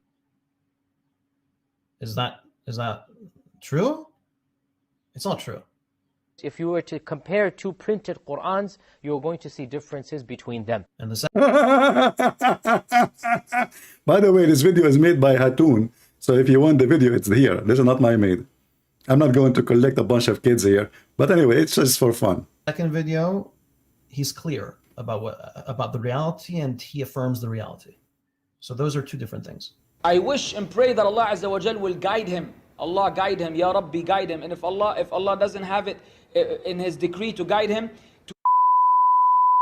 so that we don't have to hear him rant about any Islamic subject matter, from the accuse the Prophet ﷺ of having ill intentions with Zainab bin Jahash, to now claiming that shirk is not shirk. What is left for this guy? Quran has the narrative of the Quran has holes in it. The standard narrative. What is left for this person? The standard narrative does not answer some very pressing questions. The standard narrative has holes in it. That's what I'm going to say. I'm telling you, if you continue to listen to him, very soon there will be no more foundations of Islam. They're being... Whoa. If you continue listening to him few more, there's no more foundation left for Islam. Did I say that? It's not me. Who said that? The Muhammadan. And yet they claim that Islam is strong. Narrative has holes in it. That's what I'm going to say.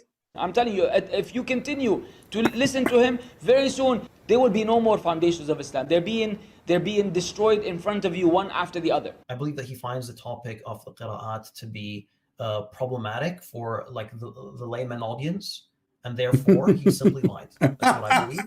Well, what's wrong with you? You used to be a good person before. But Allah who guides whom He will, and misguide whom He will. Oh boy! Look! Did you see the last edit when he said, "Allah He guide who He will and misguide who He will"? Did you see the wisdom? They just admitted at the last moment clip that Allah is Shaitan, Satan. Allah He guide who He will, and misguide who he will. So why you are angry from the guy? If he is misguided, that means it's Allah. And if he is guided, it's Allah. People, do you understand the stupidity of this cult? He just said, Allah is the one who misguides and Allah is the one who guides. So why are you angry from him? Lines. That's what I believe. Well, what's wrong with you? You used to be a good person before. But it's Allah who guides whom He will and misguide whom He will. See? That is Islam. They are worshipping Satan, and Satan is their God, their sermon, their idol, their black stone. Muhammad is their God. Allah is just a name. You know, Muhammad he used as a sex toy so he can place his finger in every Muslim anus. That is the truth. That is the truth.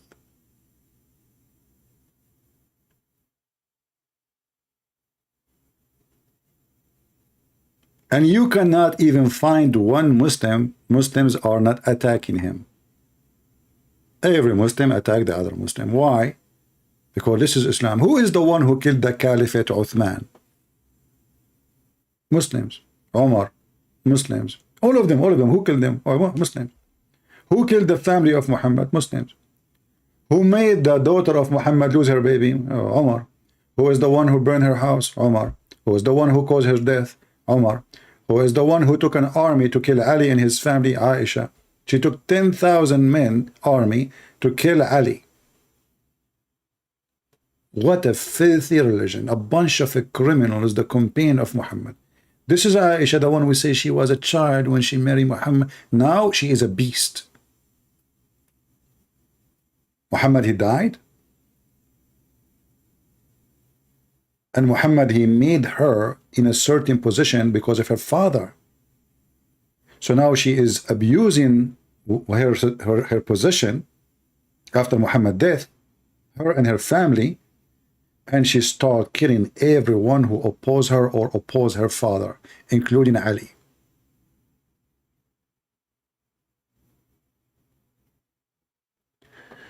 Is it true that the moon is split? Actually, I believe the moon is split, you know. Today actually is a super moon. I want to go, I'll show you. I will take a picture. There's a crack, and the American, as I have a clear evidence that they use a crazy glue to glue the moon together. I mean, the Muslim, by the way, when they say those stuff, we laugh. Why? Because even in that chapter, it doesn't say anything. It says that there is a moon and that moon is split.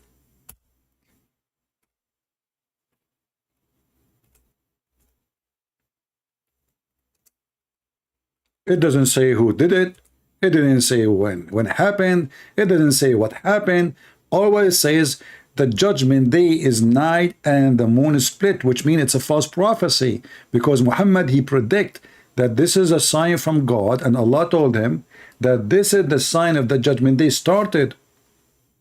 So regardless if this is happening or not, this is again proving Muhammad to be a fraud, because did the judgment day really is near so soon? Because this is the start of the judgment day.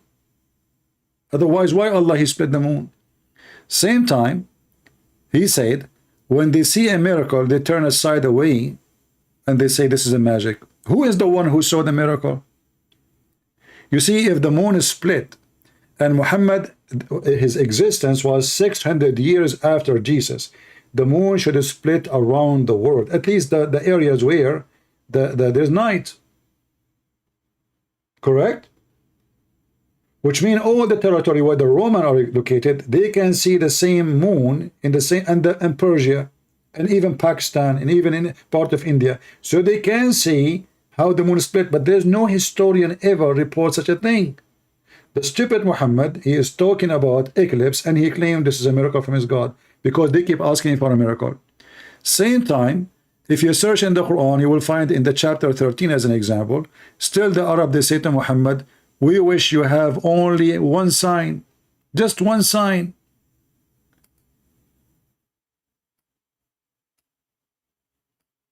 If the moon miracle happened, So how come there's verses coming after, long after, saying Allah saying himself, he did not give any miracle?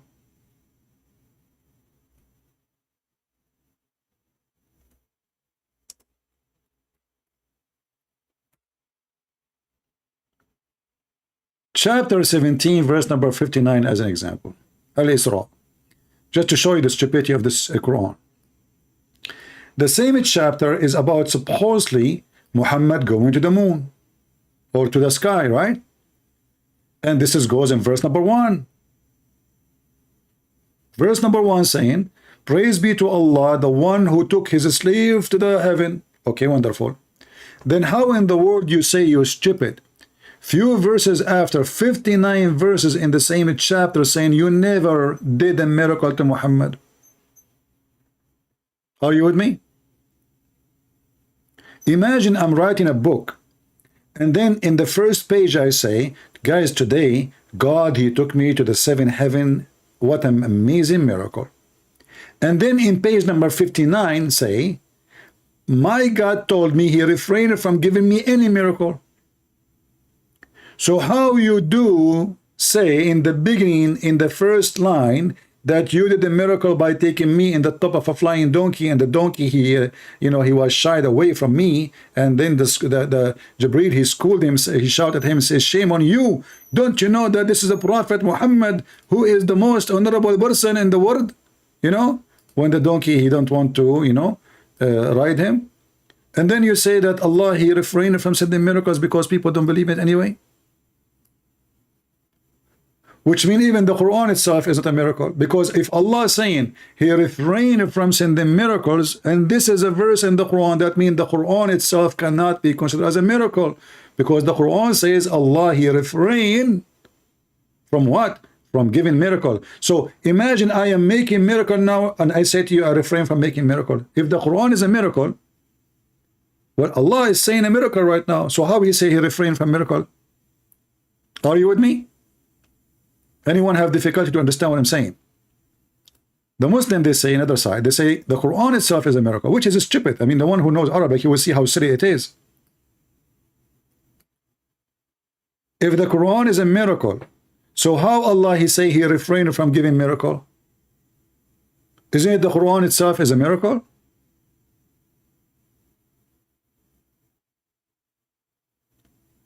This is why we find Islam is very laughable, and we see there's a huge collapse between the Muslims and all this drama.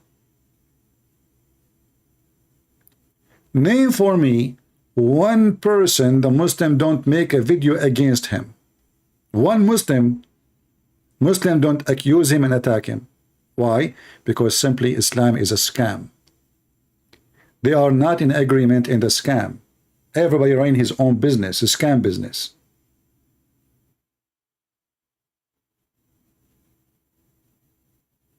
Mimi Hijab, he have whole pages in Facebook and Twitter just to attack Muslims. And Muslims, they have a lot of pages to attack Yasser Qadhi, Mimi, Susu, Dudu, Fufu, you name it. And you will notice that because those Muslims are so decent, extremely decent, brother, they even fabricate lies against each other to make each other look bad.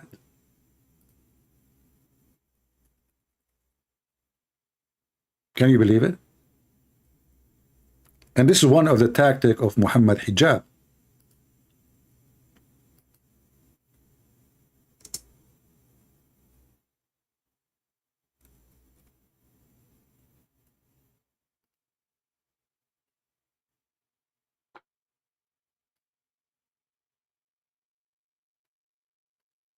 Bismillah, walhamdulillah, wa salatu wa salam ala rasulillah. Assalamu alaikum wa rahmatullahi wa barakatuh, and welcome all viewers.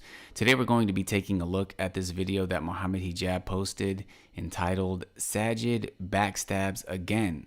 Muhammad Hijab Responds. Now this video was not posted to Muhammad Hijab's main YouTube channel, but rather it was posted on a YouTube channel called SP Files, which has 161 videos, and it says that this channel will unveil the extremism of Salafi publications and its affiliates. So here we have an entire channel filled with videos from both Muhammad Hijab and Ali Dawah where they are refuting Muslims. They are making videos against other Muslims. In fact, that is the entire purpose of this channel. But before moving on, let's talk a little bit about Salafi publications. For those of you who aren't familiar with it. So all the videos here, they are attacking each other and speaking about how they do bully. They bully each other in the city of Medina, city of Mecca. They once were. But that brings me to Muhammad Hijab and Ali Dawah. Now that we know a bit of the history of S-Pubs, if we analyze these two individuals, then we'll find that the tactics that they use are ironically similar to the tactics that they criticize S-Pubs for. We mentioned that S-Pubs became popular initially due to our lack of scholarship in the West. So they were presented as knowledgeable figures who should be giving da'wah. And once they rose to prominence, they maintained that power, in many cases, through peer pressure and bullying. Now, if we look at Muhammad Hijab, how did he rise to prominence? He did so by presenting himself as an intellectual who should be giving da'wah in the West. And just as we said Salafi publications had some good with them, there's no doubt that Muhammad Hijab and Ali Dawah both have some good with them. Muhammad Hijab is a skilled debater. This is what the Muslims they do. They in the beginning they praise you and then they give you a screwdriver after a second. You just say they are bully. So what do you mean they're good on them? So this is what the Muslims they do to each other. Mimi Hijab, he says the same. He screwed this guy, he humiliate this guy, he shower him with dirt and poo-poo, and then he said, but you know, there's some good thing about him, by the way. There's an idiot in the chat. He said the following. What is the idiot? Hold on. I will not block you, by the way. You are welcome. I don't know what this name is. It sounds like a train. Islam might be that have thing that is incorrect, but CP is a pretty bad Christian teacher. He is not born again yet. He has not fully forgiven, truly forgiven. Shall I forgive Shaitan, brother? How I can be born again according to you? By hugging the liars? You must be a good man. You know, this is an example of the scumbags. They come here. They never fought for the truth. They never risked their life. They never made one Muslims leave Islam and see the truth. And they come here to school you, and you are bad. My friend, I am honored to be the one you describe me this way, if that would make thousands and thousands of people come to Christ. You are just a scumbag yourself. And you are jealous because you are sitting like a rat, you never do any work, and you are here coming to criticize someone you are no match to because you are so small. If you are good, go and open your channel and make videos and bring people to the true faith. But you are just a stabber. While I'm here trying to save the Muslims from the garbage of Muhammad, you are coming here to attack me. Who care? I love. I will add you to the Muslims. I want to let you know that there is no way a Christian person, he will not like what I do. Unless he is satanic. Why? Isn't it Jesus? He called even the Jews serpent. Is that true, Christians? Did the Messiah call the Jews who worship the true God? Did he call them serpent? Did the Messiah call them evildoers? Did he call them hypocrite? Did he call them liars? Did he say that you are, if you are like your father Abraham, which means he denied the relationship to Abraham, you do the work of your father? Did he call them evil generation? So those false Christians, they try to make you think that Christianity is about giving hugs and kisses, which is far away from the truth. Those are the hypocrite. Those are the one who accept homosexuality and they call themselves Christians. You cannot accept homosexuality and you are a Christian. You cannot accept any sin and you are a Christian. You cannot even accept somebody is a drunk and you are a Christian. Drunk, just a drunk. They try to make a Christianity look something different. They are the same as the hypocrite Mohammedans.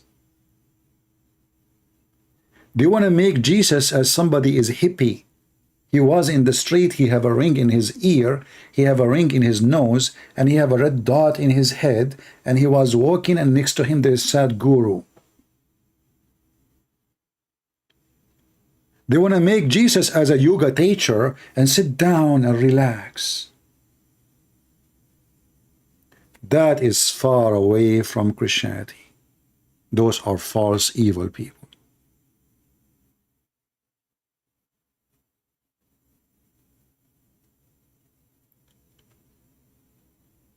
They will attack you because you are not in agreement with their garbage.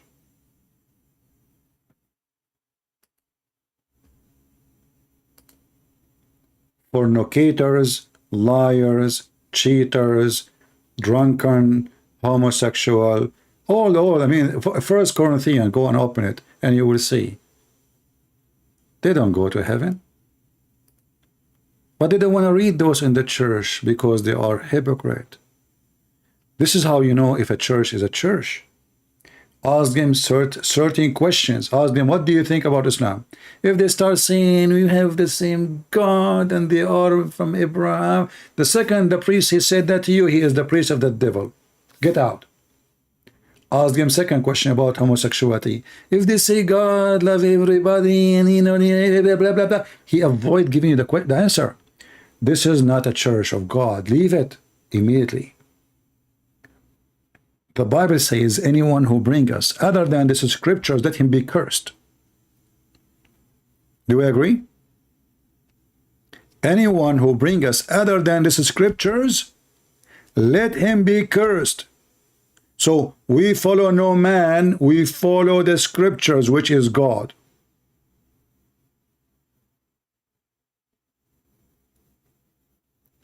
And if one day I say something to you, is not what the scriptures say, never listen to me. Never take it. Those false people, they are trying to destroy your children's. And the more the world become politically correct, because everybody is afraid, they will cancel you. Oh, you cannot receive donation. Oh, YouTube will delete your channel. Oh, etc. A Christian person, he will fear nobody. Unless he is doing a business.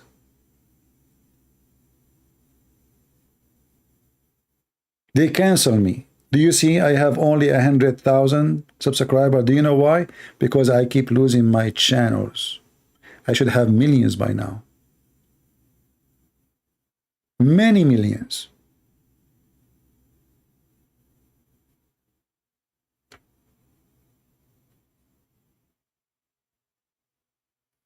Because we say the truth, they fight us. They gather together, they gang against you.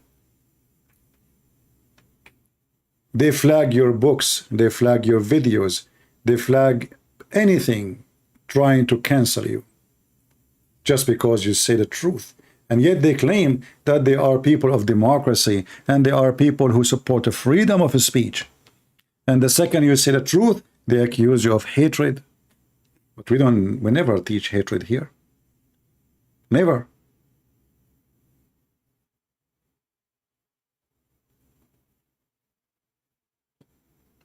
Look at the stupid European. The stupid European, they made a council, a department to fight Islamophobia. But who is the one who have a phobia? It's the Muslims. They have phobia from pork. They have phobia from the atheist. They have a phobia from the homosexual. They have a phobia from the cross. They have a phobia from the church. Phobia from the Bible. Phobia from the music. Phobia from anything. They kill people for a cartoon. They even have a fatwa, a holy command to kill Mickey Mouse, the cartoon. And then the stupid European Union, they made a department designated to fight Islamophobia. And look, Europe is burning. And I'm laughing. I'm laughing at them. I'm not sad for them. No. Let them eat from their seed. This is their seed. It's time for harvest.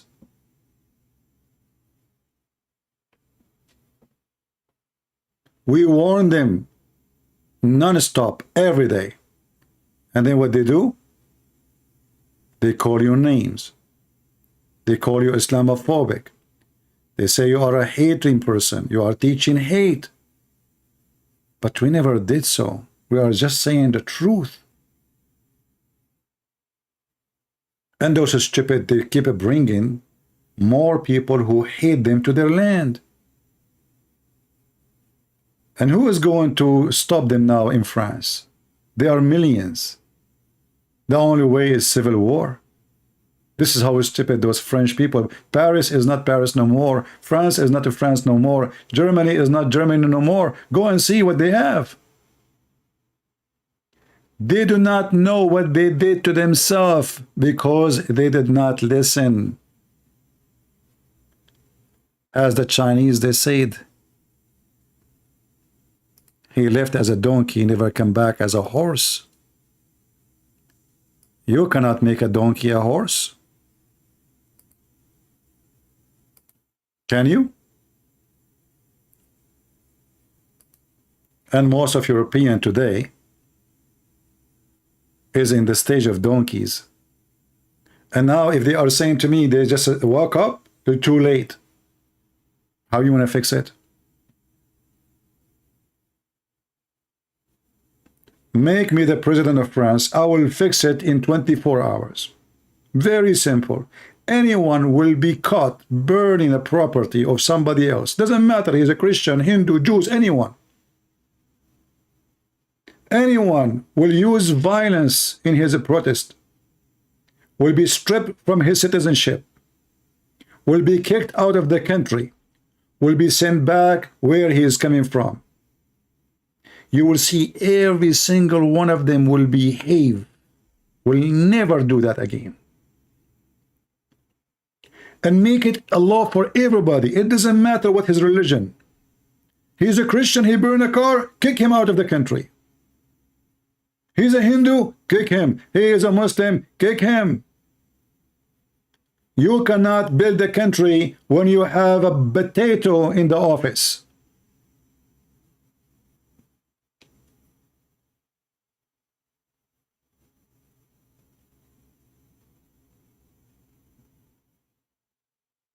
Countries destroyed because of leaders. Leaders. When you have a weak leader, your nation at risk.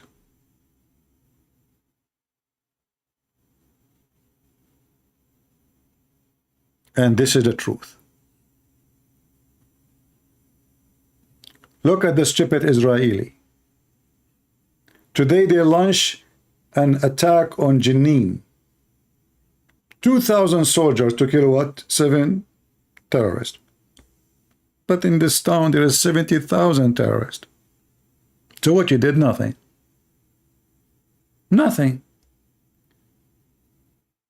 You cannot accomplish victory with a scumbag prime minister like Netanyahu. The Jews will never have flourish life unless they have a king. His name is David.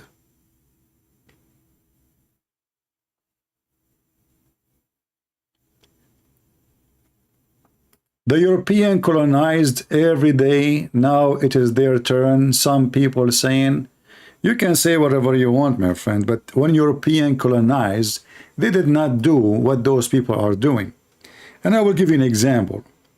The first time we Arab, we have a printer or a newspaper or a book printed, it was because of European.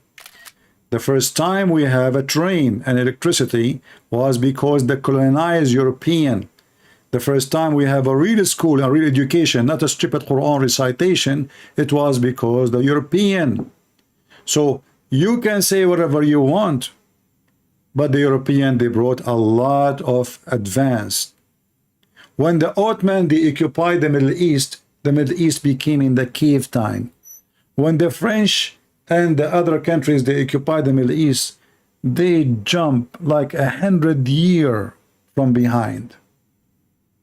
Who is the one who brought the printer and electricity and trains and how until now Middle Eastern they cannot build hospital like the French they build in the Middle East. Until now the Egyptian they are using hospital built by the UK. If you don't believe me, go check it out. Until now their hospital is still working, functioning in India, everywhere. Until now the bridge they are using is made by European. We cannot make a bridge like the one they do now in 2023. Those people, my friend, even if they came for a reason of money or evil, still they did a lot of good. But when the other side come to Europe, what they give, what they do, look, do they appreciate? You come as a homeless, you come as a refugee, they give you housing, they give you food, they give you shelter, they give you free school for your kids, they give you free insurance, health insurance, and then you burn their country. Do you see the difference? This is the truth. I saw a video of a three, I don't know, like somebody from UK, he made a comment, and the three people, one of them is Indian, the other one I don't know from where. However, supposedly all of them, they are immigrant. And they start bashing the UK. And I made a comment there. I wish I can find you the video. I find it very funny.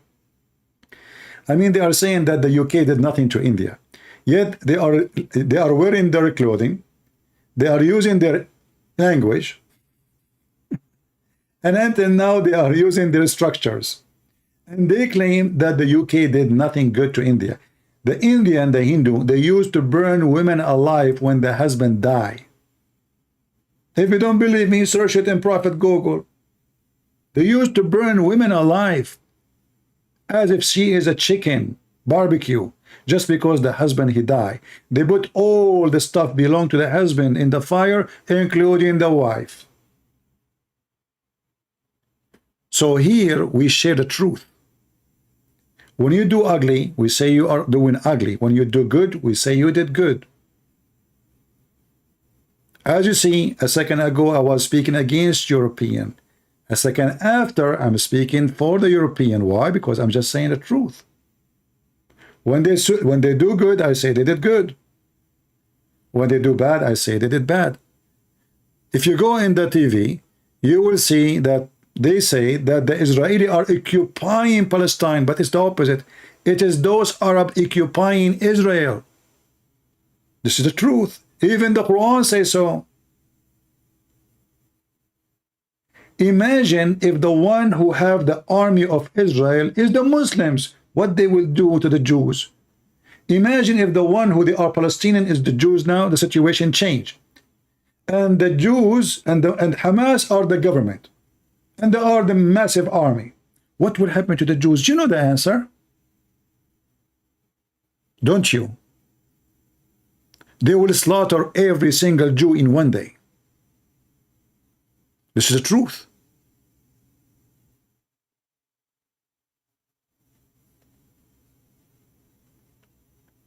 My friend, I don't forgive you because you did nothing against me. All what you did is against God.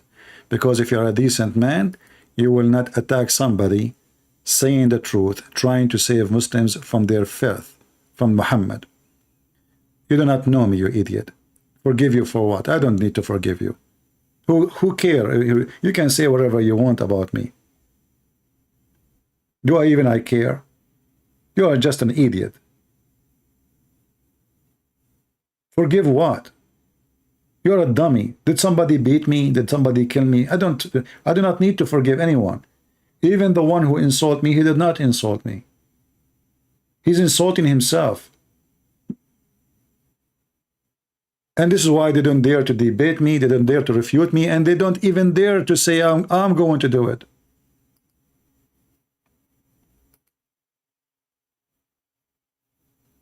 Somebody's saying he is a Muslim. Let us see.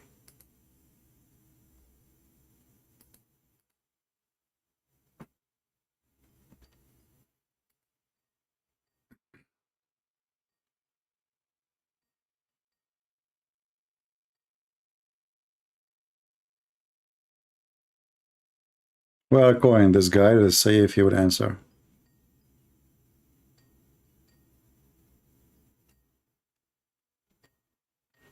Anyway, maybe he's not answering. But as you see, the second you say the truth, people go against you.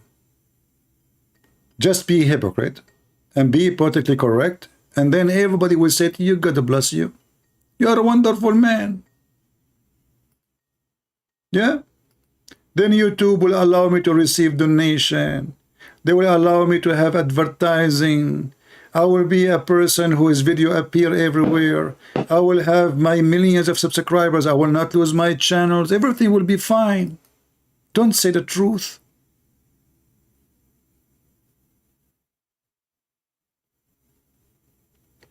Say what you want about politics, but don't say anything bad about Muhammad. My friend, you just said, don't say anything bad about Muhammad. That means you just say that Muhammad is bad. You see, when I say those people, they have a lack of intellect and low IQ, I'm not insulting. Because when you say to me, listen, don't say anything bad about Muhammad, that means you admit it and you agree that your prophet is bad. Because how I can say something bad about Muhammad unless he is bad? What about you call me Muhammad Rising? I don't know what your name means. Are you saying to me Muhammad is coming from his grave? That doesn't match, my friend. He's dead. The only one he is risen and he is above is the Messiah. Change your name. It doesn't fit Muhammad. Same time, I'm not the one who said your prophet is bad. He said that. Isn't it him who went to his own son, wife, and he flirted with the wife when the husband was not there? And he claimed that Allah is the one who made him do that. And then he made the verse in the Quran saying, Allah told him, why you are lying and hide that you want the women in your bed? This is not my words, it's in the Quran. Huh? It's your Quran saying Muhammad is bad. Prove me wrong. Would you?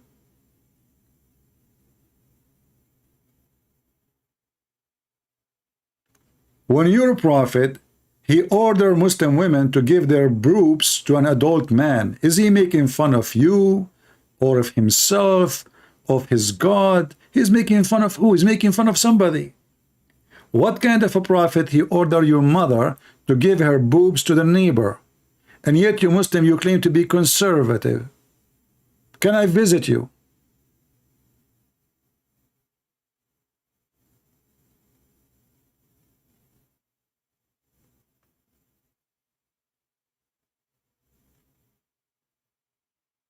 Can I visit you, my friend, and practice the breastfeeding for adult? And then the second we ask them a question about it, they try to smear you. Look how Christian Prince, he spoke. Look, but the Muslims themselves, they make fun of Islam and they make fun of Muhammad. Look, this is Mimi Hijab going around, quoting his prophet, making fun of Muslims who believe it. Okay, okay, can I suck your wife tit? Who said that? Muhammad Hijab. Muhammad Hijab making fun of his prophet. Because this was in the Quran. It is a verse in the Quran that a Muslim woman, she should give her boobs to a stranger. Allah, he sent 10 times breastfeeding for adult verses. That's a miracle. That is a scientific miracle. It turned to be that if your wife, she gave me her breast 10 times, scientifically is different from 9 times. Who is a Muslim can tell me what the difference between 10 times and 9 times? What if I did 9 times and a half? Why 10 times? 1. And then they say to you, Allah abrogated that by 5 times. What happened? So scientifically was 9 times, and then Allah, he add some drop of some medicine to it, and he made it 5 times. Why Allah, he changed his mind between 10 and 5? 10 times breastfeeding, now 5 times breastfeeding. But where we can find the 5 times and the 10 times in the Quran? Here we go. The Muslim, he could not answer me. He called me evil. He was the drama. Can he answer me? No. You're evil. May Allah kill you. May Allah make a train go over you. Train is coming to you. Okay.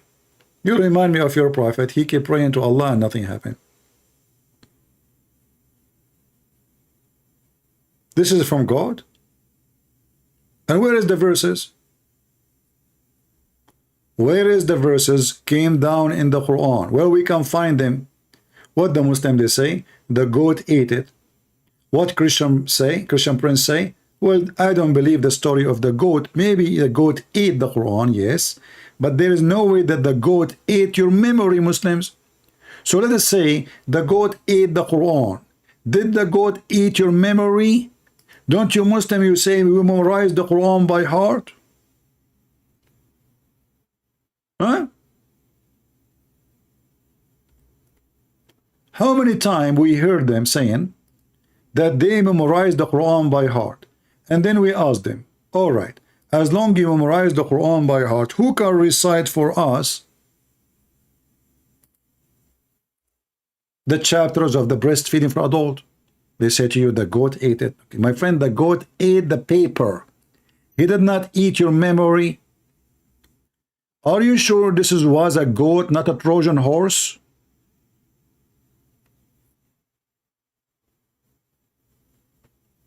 Where you can email me. People, they can send me email in Patreon, not in Skype. If you send me in Skype, I will not look.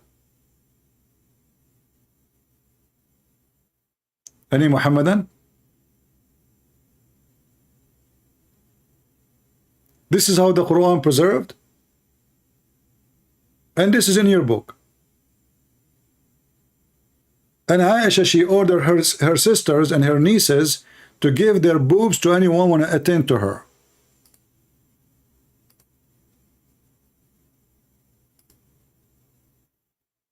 It's in the front of you. Am I making things up? Or this what happened? Hello? Hello? Don't call me again, stupid. I mean, this is an idiot woman. What a bug. Running away from you. You are an idiot. The same woman again. Lord have mercy. Any brave Muhammadan? And now if I ask her about suckle me, the Muslim, they will say, see, he is speaking to Muslim women about suckling her boobs. Is that from God? 10-time breastfeeding for adult? Adult, a strange adult, not like, I mean, listen guys, even if it's your mother, I mean, who of you is a man will accept to sit in his mother's lap and suckle her breast for what?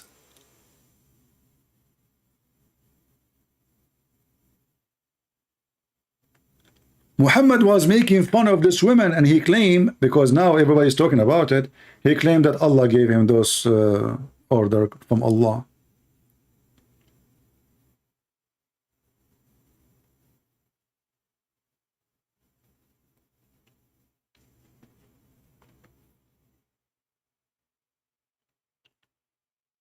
Anyway, obviously we are out of customers and nobody is calling. So I hope today we have a good time with the strength of Islam. Don't forget to download the video and share it with your friends. And maybe next time we go live, we will find some Muslim who have some intellect. Because all of them, they have intellect. Intellect, intelligence. And this is why they believe there is God who make their penis endless, which is true. And their penis will never go limp or wimp, and they will have unlimited supply of laser shooting, not even semen. Hey Muslim, do you know that in heaven, Muslim, when they have orgasm, they don't have semen? So what you shoot what? I mean, what's wrong with this, Muhammad? So now you are having sex, and now you are having orgasm. So what will come from your private part? Pepsi Cola?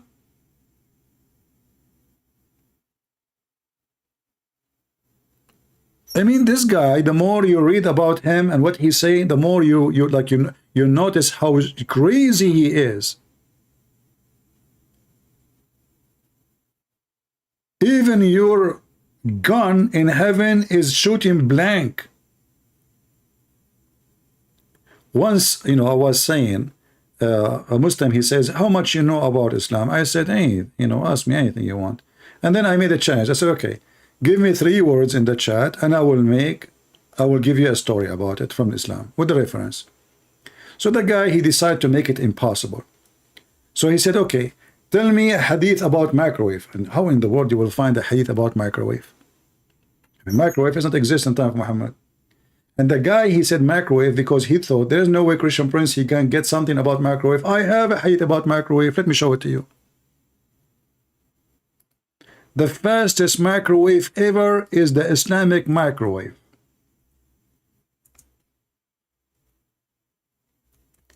If a Muslim man, he wish to have a baby in the heaven, he will be pregnant and he will deliver it in less than 15 minutes. Have you ever heard of a faster than this microwave? The man, he will deliver the baby himself? From where?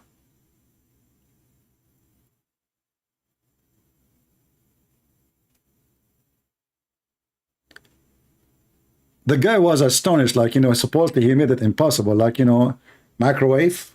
How you can find me a hadith about microwave? Are you joking? The believer, listen to this. Abu Sa'd al-Khudri narrated that the Messenger of Allah, SAW, said, the believer, when he desire a child in paradise, he shall be carried in pregnancy. The Muslim, he will carry it. And he born complete in his aging as 1 hour as he desire. By the way, translation here of an hour is not correct, because in the time of Muhammad, the word hour was used to like a time of between 10 minutes to 15 minutes. This is what hour mean. Now the word sa'a means 60 minutes. But in the time of Muhammad, there is no such a use. So in 15 to 10 minutes, you can be delivering a child and you are a man. From where? From your nose, maybe. This is why the Muhammadan, they say to you, don't read for me the hadith. I don't want to see hadith. The guy who called me yesterday, he said, don't answer me from the Quran. They are ashamed. They are ashamed of what their prophet said and the stupidity.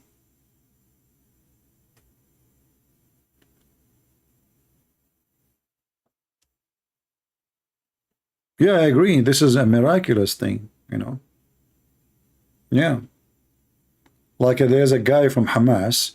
The guy, he is in jail for 3 years. And then they told him that your wife, she is carrying a child. His wife, what? She is carrying a child. She have a child. But how she can have a child? But they never have sex for 3 years. According to the Islamic interpretation of the Quran and Prophet Muhammad, a Muslim woman, depend in the sect, they can carry a child from the husband even 7 to 10 to unlimited years after the husband even die or he divorce. Can you believe it? If I search right now for a fatwa, fatwa mean like a holy opinion.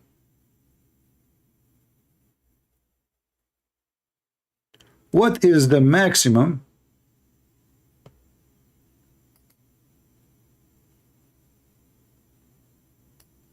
time a woman she can have a child after her husband pass away or divorce, or how many years, how many months? I will use Google translation in front of your eyes. Read with me. What is the longest period a woman stay while she is a pregnant? The answer, this is the question, and here is the answer. Thanks to Allah, firstly, when a Muslim, he say, firstly, the popo is coming.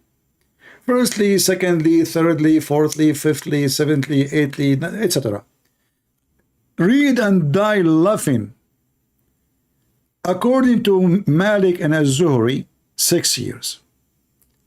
According to Imam Malik, 5 years.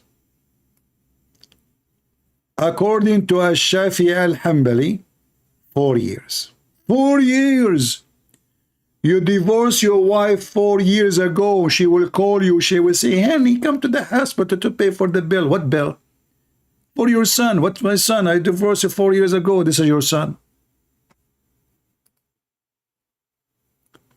4 years, 5 years, 6 years. Are we done? No, 7 years. It's an auction. 7 years. I mean, imagine after 7 years, still the woman, she might have a baby from you. 7 years after you left her. This is Islam. And they say to you, scientific miracles. And then look, they reach, it's an auction, and there is no limit to maximum pregnancy. And this is the view of etc., etc., etc. No limit. Can you believe it? No limit. Your wife, she called you after 80 years. And she said to you, I had a son from you. My belly is full.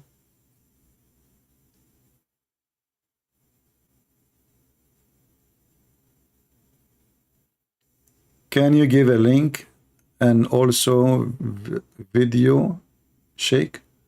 I don't know. What do you mean? What do you mean video shake? The one I was showing the screen? The one I was showing the screen is from Harun. Sorry, Hatun. This is not my video. I don't have time. I don't make videos like, you know, I just go live. I don't even prepare for things, as you know. The video here, this is Hatun.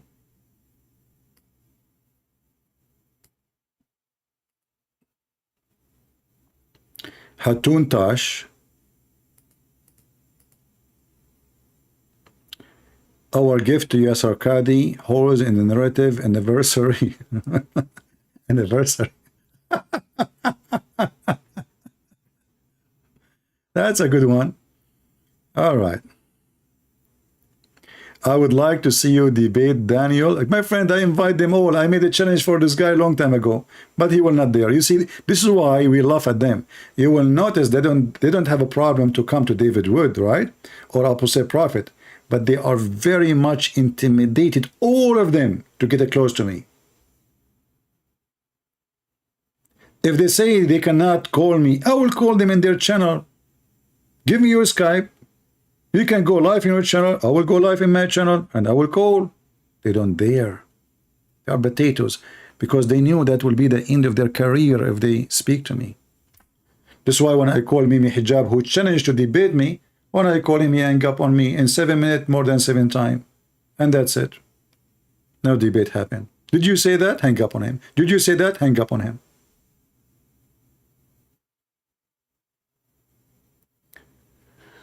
I was scared to debate you when I was a Muslim.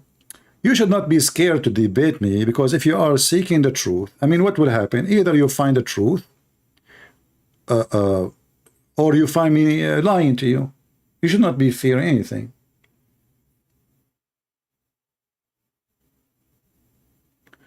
My friend, I welcome anyone. As you see, anyone can call me. I don't choose people who want to debate me, and I don't need to schedule a debate.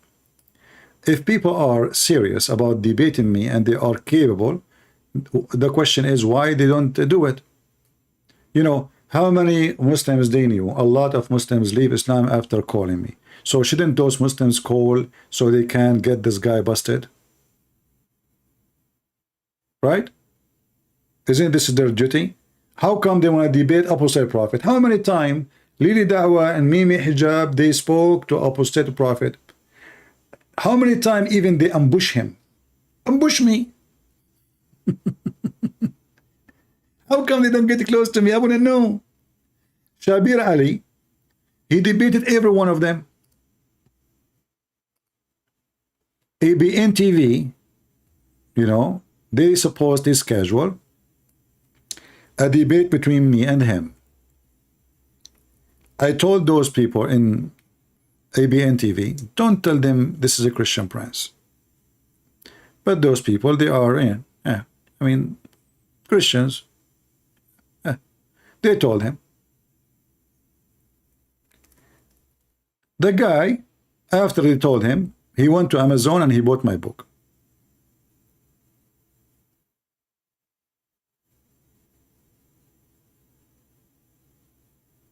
All right?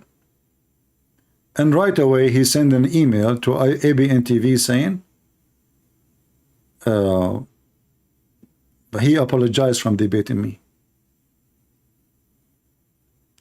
Why? He noticed that he is no match. Very simple.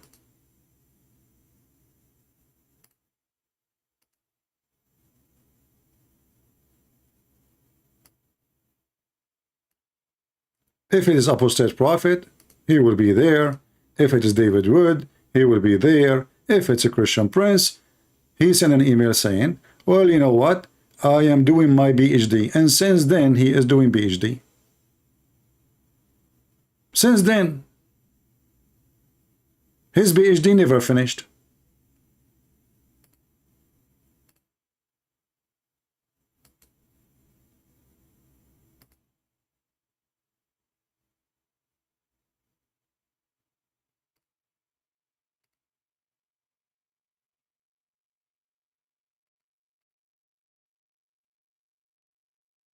Yeah, I just came to ask the million-dollar question, Shabir. When will you ever debate Christian Prince? Thank you very much.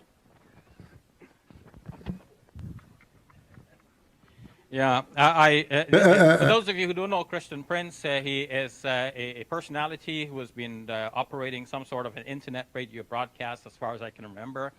He contacted me a long time ago. I never contacted him, ever. Never. Never. I don't contact Muslims. It was ABN contacted him and contacted me. I never contacted him. He knew that. He's lying. Asking if I would debate him, and I said yes. And then eventually I bought his book. And then after he bought my book, he noticed that he is no match for this guy. I mean, what he have in his book is a disaster. What if he asked me a question from the book? You know, you notice that after he bought my book, and then he searched my name, he decided to apologize. He never apologized from any except me. The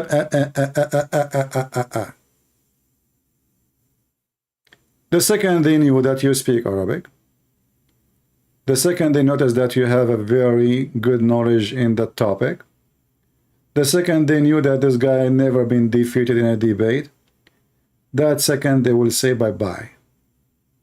The second they notice that you are weak, you are not confident, you don't have knowledge, and you don't speak Arabic, they will be all over you. They will be lining up to debate you. That is the truth. Then I don't want to say anything about him because he's not here. Oh, okay. But following from the correspondence and the way things were going, I felt that, you know, people. Anyway, yeah.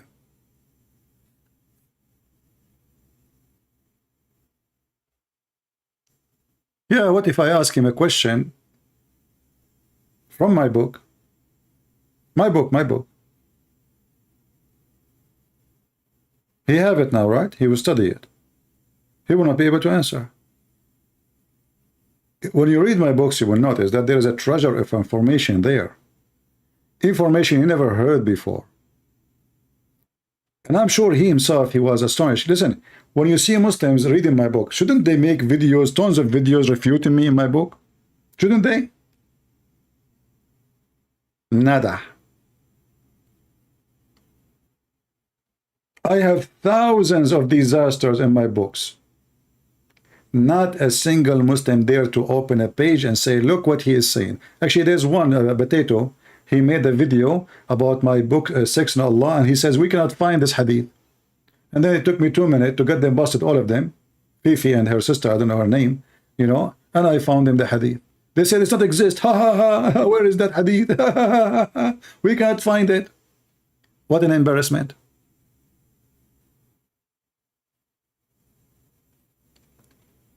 Anyway, I hope we have a good time together today. And as you see, Islam is collapsing. Muslims are bashing each other. They do not know what to say and what not to say.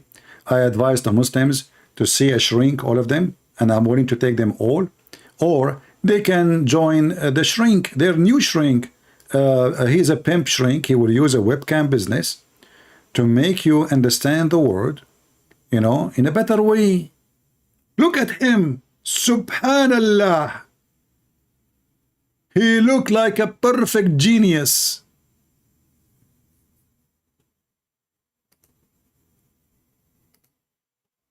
And you can visit him in jail very soon after. You know the thing, right? I mean, don't forget to send them halawa to the jail, huh? Yeah. Look at this video. No, but you're human. Hatun. I mean, I like her videos. She makes short videos, actually. They take time to make them, by the way, those videos. She's doing good with those videos. Look at this video. Look at this idiot. Trafficker by the lover boy method. I said, what's that? It's where you pretend to love them. So what, being nice?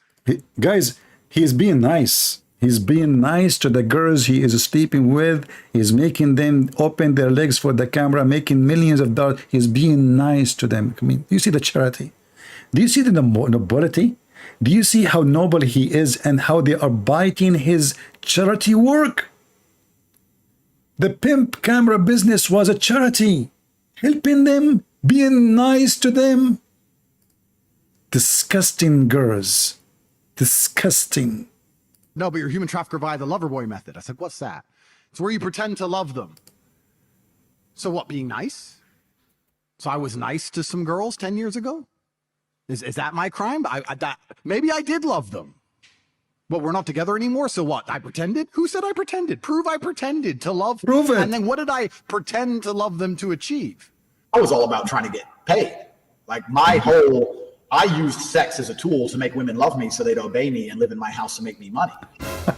So yeah, on CobraTape.com I have my PhD program, and that is PhD is a pimp and hose degree that I'm. Who said I pretended? Prove I pretended to love. And then what did I pretend to love them to achieve? That teaches basically how I got girls, how I met girls, how I got girls to like me, how I got girls to fall in love with me to work on webcam for me. 2433. Okay, so basically it's saying. Go back. Do you have a proof of it? I mean, do you see? I mean, you cannot debate the Ali Dawah because the Ali Dawah will refute Ali Dawah. Ali Dawah, God can't be inside his creation. Then Ali Dawah make a video says God can be inside his creation. I mean, those people, nobody can debate them because they debate themselves, they debunk themselves. And this is stupid. I mean, this is how smart he is. He's saying, prove that I did that. What is the proof? This donkey, he forgot all the million videos he was posting, bragging about how he fooled women. Can you believe it, how stupid he is? And this is the smart one who will make you have a good future? My friend, you might get rich, but doesn't make you smart. Because what your richness would do if you are going to spend the coming 25, 30 years in jail. I don't want the millions of dollars. If this guy now he go to jail, the punishment between maybe, I don't know, maybe 10 years, maybe 18 years, maybe more, we don't know. You go now 35. He's 35 or 36, something like that, right? You leave, you will leave the jail and you are 56 or 50 years old. Every day in jail is priceless. Freedom, my friend, is priceless. If you go to jail because you are a hero, I will say, you know what, God bless you. But you are a pimp. The accusation itself is a shame, and you are confessing your crime. What the money will do to you. This guy, he thought that his money, he went to Romania. He said why he went to Romania, because he will bribe them. He said to himself, this is a corrupt country. Imagine what a judge will do when he see $100,000. A Romanian judge. Man, he would worship me. He never thought he would come to this. And all of those things he said in his videos. And now the stupid, he is saying, what is the proof that I did play the lover boy tactic, which is listed in the human traffic of European Union? The human traffic, there's sanctions about what the human trafficking mafia they do. One of the tactic they use, very famous one, is the lover boys. Either they hire young men who they are good looking to go and search for girls in the internet and date them and buy them expensive bags and dresses, restaurants, a holiday vacation, so they can use to luxury. And then he say, well, I'm out of money. You know what? I have a friend, his name is Andrew Titz. He want to help. Oh, what you need to do is just go to the room in his villa, open your legs. A lot of money will come. This is what they do. And he himself, he confess in his videos about what he's doing. By the lover boy method. I said, what's that? It's where you pretend to love them. So what, being nice? So I was nice to some girls 10 years ago? Is that my crime? Maybe I did love them. But we're not together anymore, so what? I pretended? Who said I pretended? Prove I pretended to love. And then what did I pretend to love them to achieve? I was all about trying to get paid.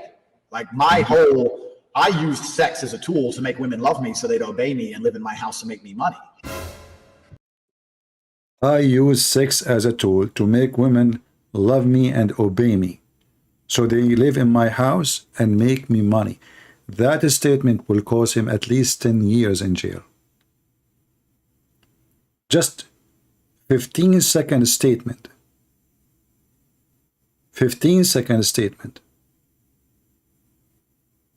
This is how stupid he is. He go and do public interview bragging about what he do. And now he is saying that they are accusing me because I told some girls to make a video in TikTok. That's not what you said. What TikTok? How much money they make in TikTok, they are saying now. What TikTok, you idiot? What camera business? They have hundreds of pages case for him, and he's talking about what? There's no proof. In the same time, many of the stupid, naive people, they think that this guy is conservative, and he is against the woke culture. Why? Because he is against feminine. Only stupid people, they will see him as conservative. The same as a Tucker Carlson. Those are scumbags. Conservative is not somebody against just the woke culture. Conservative is somebody, he is concerned about ethic. Who is this guy to be the one who is concerned about ethic? A pimp, a criminal, a man who used women, young women, who never did prostitution before. And this is what makes it even more ugly. He bring girls, they never ever had a prostitution business ever. He dragged them to this dirty garbage business just to make money. They are like cows for them. Conservative is someone, he is concerned about every bad ethic in the society, not only about Bud Light and transgender and woke culture. No, this is not conservative. A person he sleep around is not conservative. A person he take drugs is not conservative. A thief, I mean, you name it. So don't make them fool you. They claim to be the hero. He opposed the vaccine. What does that mean?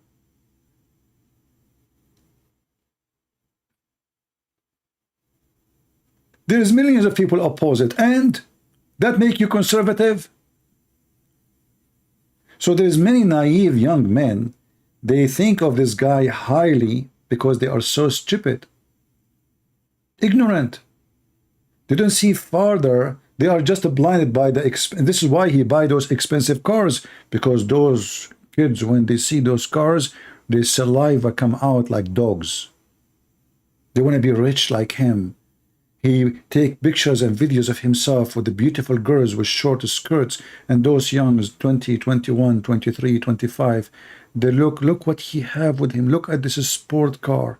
This is €2 million car. Look at the girls around him, man. I want to live like this. And then he suck their money. He make you more poor. $300 to join his course. How much you pay me to join my course? $0. If somebody want to help you, he will spend his time volunteer. He will not ask you for money. This guy, he have his net worth at least $300 million, not including the real estate he own right now in Romania and the cars. Why he's charging $300 for a poor person who want to go and have a business? You want to learn how to be rich. Don't you want to help the young ones? Your fan, those are your fan. You see how helpful he is? After all the $300 million he have in his pocket, did he have enough? No. He want to make more and more and more and kill your children. And if your children, he like him, that because you are stupid, the father. You did not take care of your children. You did not teach them since young age not to listen to such a scumbag. Those cannot be our best example. Those are the worst example. Isn't it a very shameful that a pimp is the one who want to school society about ethic? Literally a pimp. It's not somebody accusing him. You know, he say he is a pimp. He announced it. He is a proud of, and he opened a course and classrooms to teach you how to be a pimp. How? By foreign women.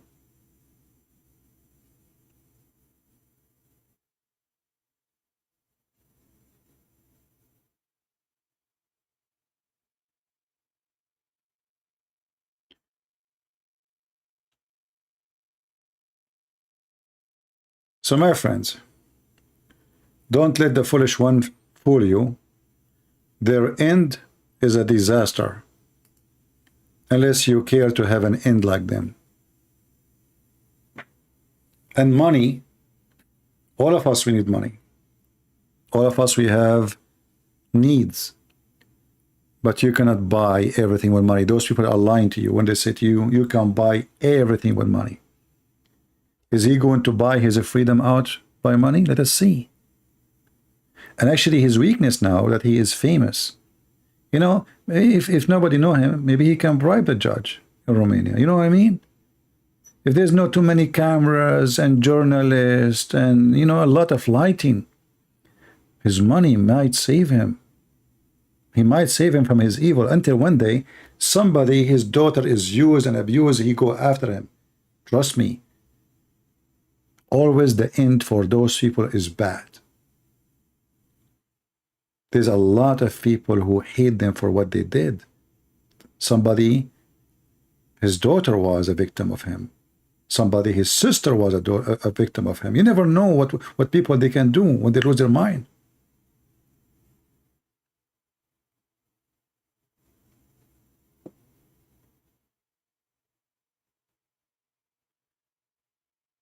Do you play any video game? Is that really important? Is that a question now you ask me? Video game? Look what I'm thinking about and look what this guy is asking me. Do you play a video game? Lord have mercy.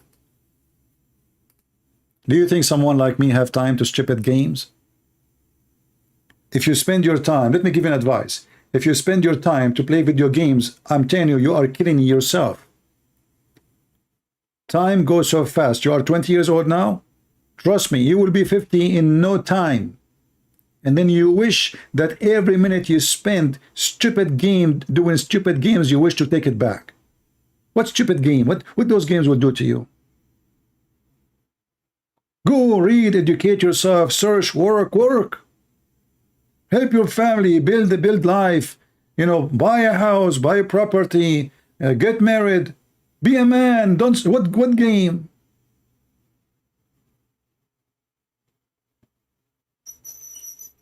Game? You wanna shoot? Join the army. This is how real men they do. They don't go and shoot in the game. I will send you to the J course. You know the J course? They will send you to Hawaii, in the jungle. Let us see how good you are, not in a game. Like Andrew Tate, he hold a rifle in his hand. He never been in a war. He never shot up a bullet in a war. I am sure if he go in war, he will be doing pee-pee. Real men, my friend, is those who do act like men, live like men, and die like men. They don't play games. They don't play video games, and they don't carry rifles for a sparrow. And they are not pimps.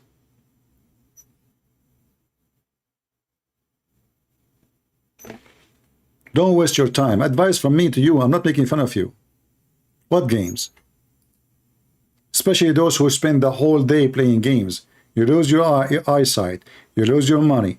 Do you know how much those games they cost? Between the station, the computer, the TV, the equipment, the speaker, the headphone, the game itself, you lost a lot of money. So what you did, and not to mention how much time you are killing. When I was a kid, I used to walk at least 45 minutes just to go to the library to read, walking on my feet in the very disgusting, scary sun. Every day. Today you have the internet. You can find books you can read. Nobody want to read. They want to play games. And when I arrive to the library, I want to go to the adult section where you can read real books, not Mickey Mouse. I was just a kid. I'm talking about very, like in the size of your leg. And then in order to get in the adult section where real books are, when I say adult, doesn't mean porn. You know, I'm talking about like books for adult. Not for kids. So I wait for somebody coming inside the library in that section, and I walk next to him. So the guard, he will think I am his son. So he will let me get in. Then he sit in the table. I sit next to him because I cannot go and ask for a book. And then people leave books in the table. So I grab any book in the table to read it. Do you see how difficult it was for me even to read books? And then after some time, they notice me and they kick me out. Because they notice every day he come, and every day he have a new person coming with him. Anyway, so this is why there is people, they wanna be shallow in life. They never learn anything. They have zero education. Education is not a degree. Education is not even a school. It's not a certificate. Education is you educating yourself, reading, learning, thinking, putting information together, build your mind library, not a degree.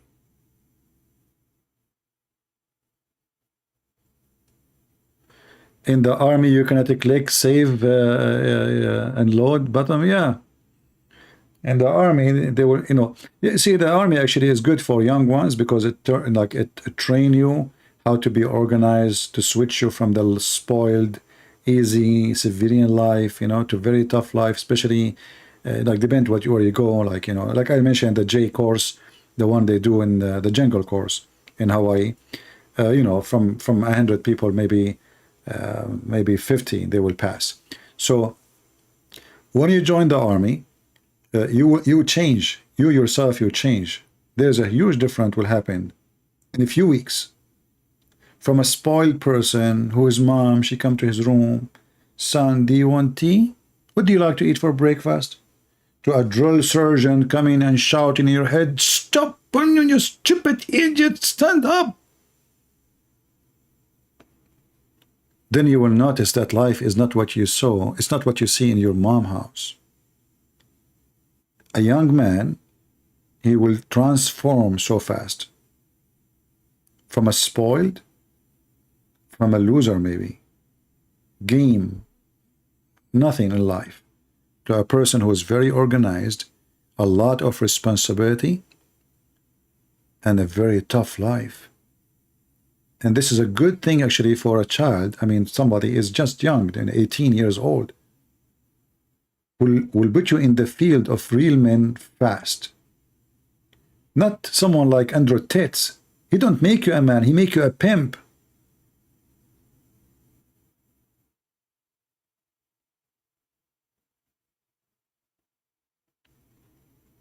Can you make a video on Hamza Deen?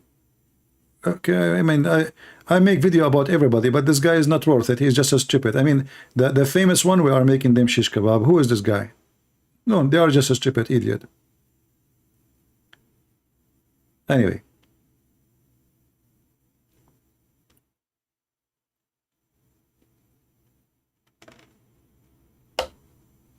And I advise you, if you have a children, not to spoil them. You know the word spoil? What spoil mean? Spoil mean damaging. So when you spoil your children, you damage them. Make them work, even if they are young.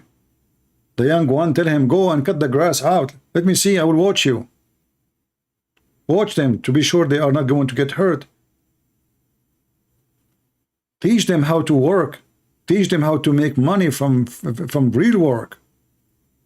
Tell him, son, if you cut the grass, I will give you $5. Show him that he can make money by working. And show him that money does not come easy. I advise you, all of you, if you have a children, to teach your children in a very young age the value of work. Work is a value. It's not about money. Work is a value. Work is an ethic. Work is religion. Work is from God. Isn't it Jesus? He says, my Father work and I work too.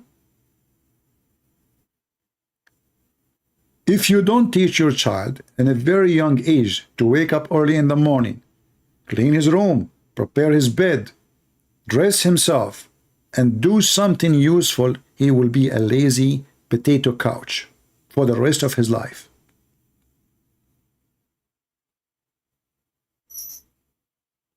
All unsuccessful people, they were spoiled children. You will notice that somebody coming from India, he is coming from a poor family, he become a CEO of Google. And somebody is born of a billionaire, he is a loser. It's true. He's just a loser.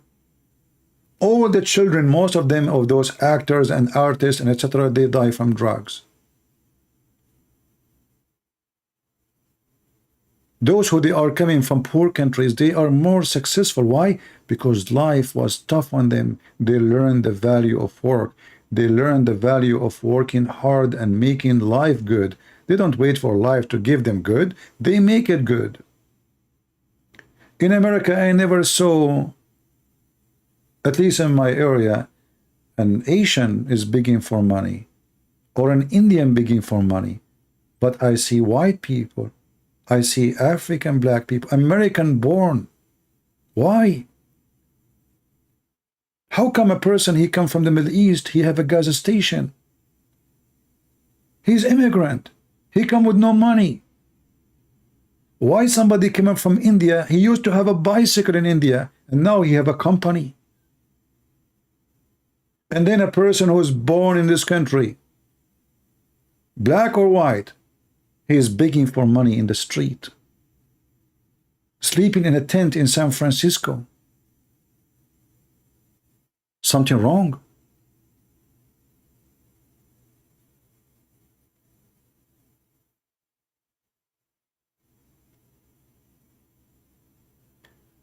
My friend, this guy Bobby is a scammer, don't you notice? All the idea, those people is to get more review and making money from their channel.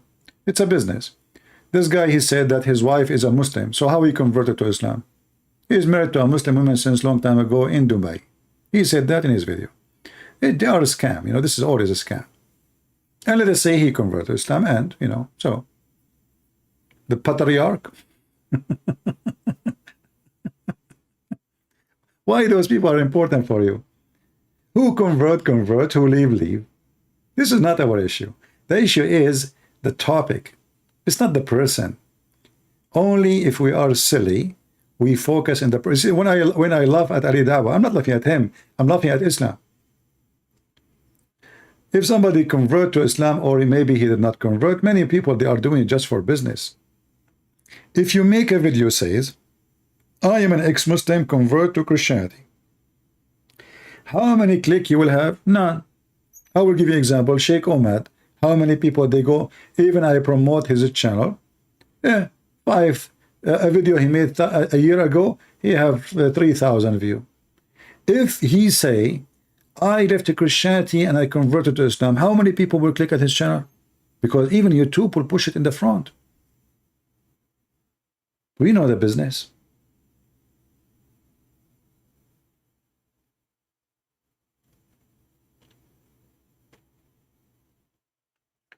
Shish kebab?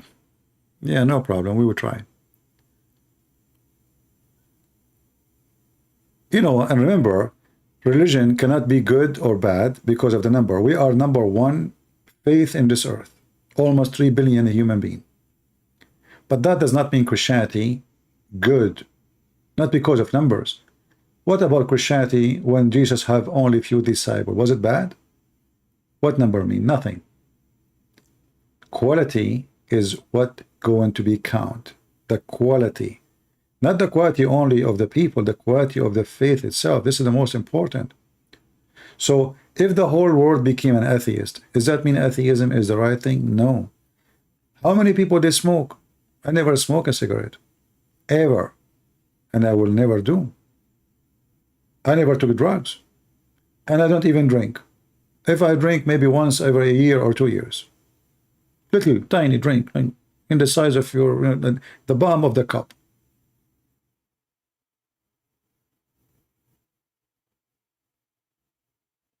So don't focus in silly stuff. Focus in what is important. Here we beat the topic, not the person. We don't care for the person. The reason I'm talking about this guy Andrew Titz, because many people, they consider him as a guideline for them, which is very dangerous. Otherwise, he's nobody. He's a pimp. I mean, it's even not be fit to me to talk about such a low-class person.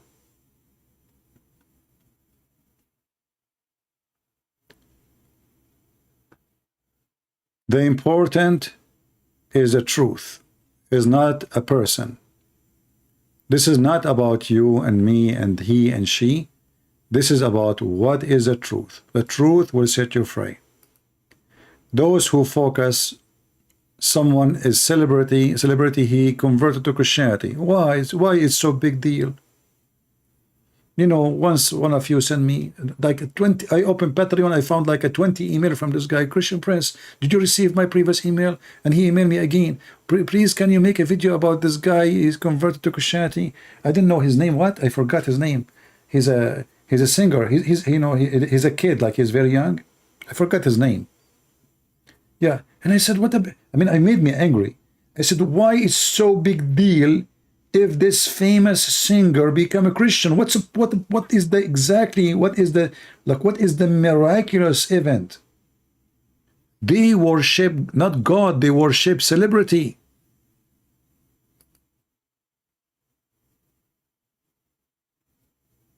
Honestly, people, they don't care really for God, they care for a celebrity. Like, just tell them a celebrity he become. Justin, yeah, his name is Justin. Justin, the guy, Justin, and I searched for his name, he's a kid. I have nothing against him. But I mean, what is the big deal? So if this guy is not famous and he become a Christian, he is not important for you. They don't worship God. From both sides, Christians or Muslims or Hindus, they worship lights, celebrity. Put light on somebody and you will see everybody bow down. Pagans. People are pagans. What about somebody is poor, homeless in the street, and he accepted Jesus? Isn't it him more important than a celebrity? No, he's not. We worship stars. What if this guy, Elon Musk, he say, I'm a Christian now? The whole world will talk about it. Why? Because he's rich. Because people are evil, worship money. People are evil. They worship no God, they worship money.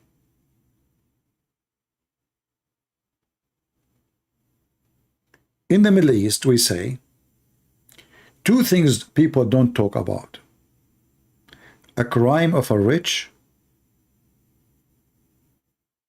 and a funeral of a poor.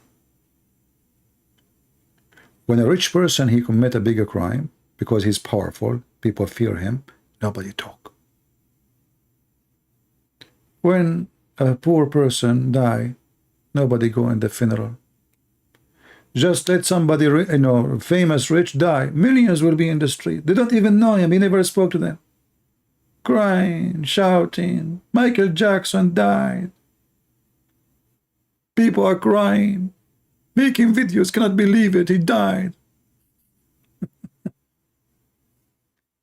Human being, I mean, what a species.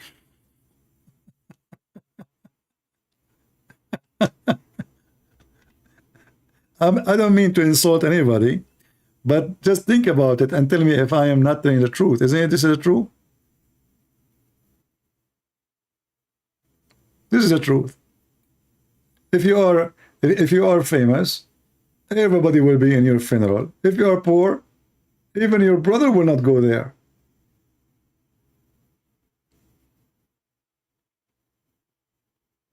Well, as an example, in the Middle East, if you are a millionaire in America and you go to the Middle East, you will find the whole familia there, the whole tribe waiting for you. If you are poor, nobody invite you. Nobody, oh, he came? Oh, okay, well, I was busy. I'm sorry, I could not see you. But if you are a person who is rich and they knew you also, oh, everybody become your cousin. Everybody want to invite you. If you are poor, nobody say hello. You call them, they don't answer. Even if you invite them for wedding, like let's say your son is getting married, they will not come. If you are rich, they will die to get a ticket to the wedding. That's the truth. And many, they claim to be religious, and they have ethic too. A brother, he deny he's a brother if he's poor. Yeah. Especially in the Middle Eastern society, very corrupt society, very ugly.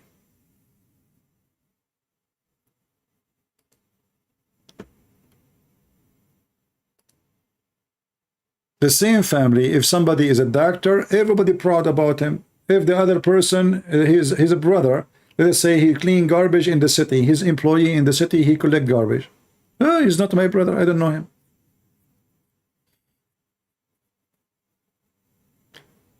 Yeah. However, at the end of the day, for us, appreciation is the key of happiness, is not how much money you have. If you appreciate what you have, you are going to be happy even if you have cancer. Do you know what cancer means? You are dying. You are dying. If you appreciate what you have, trust me, you are happy.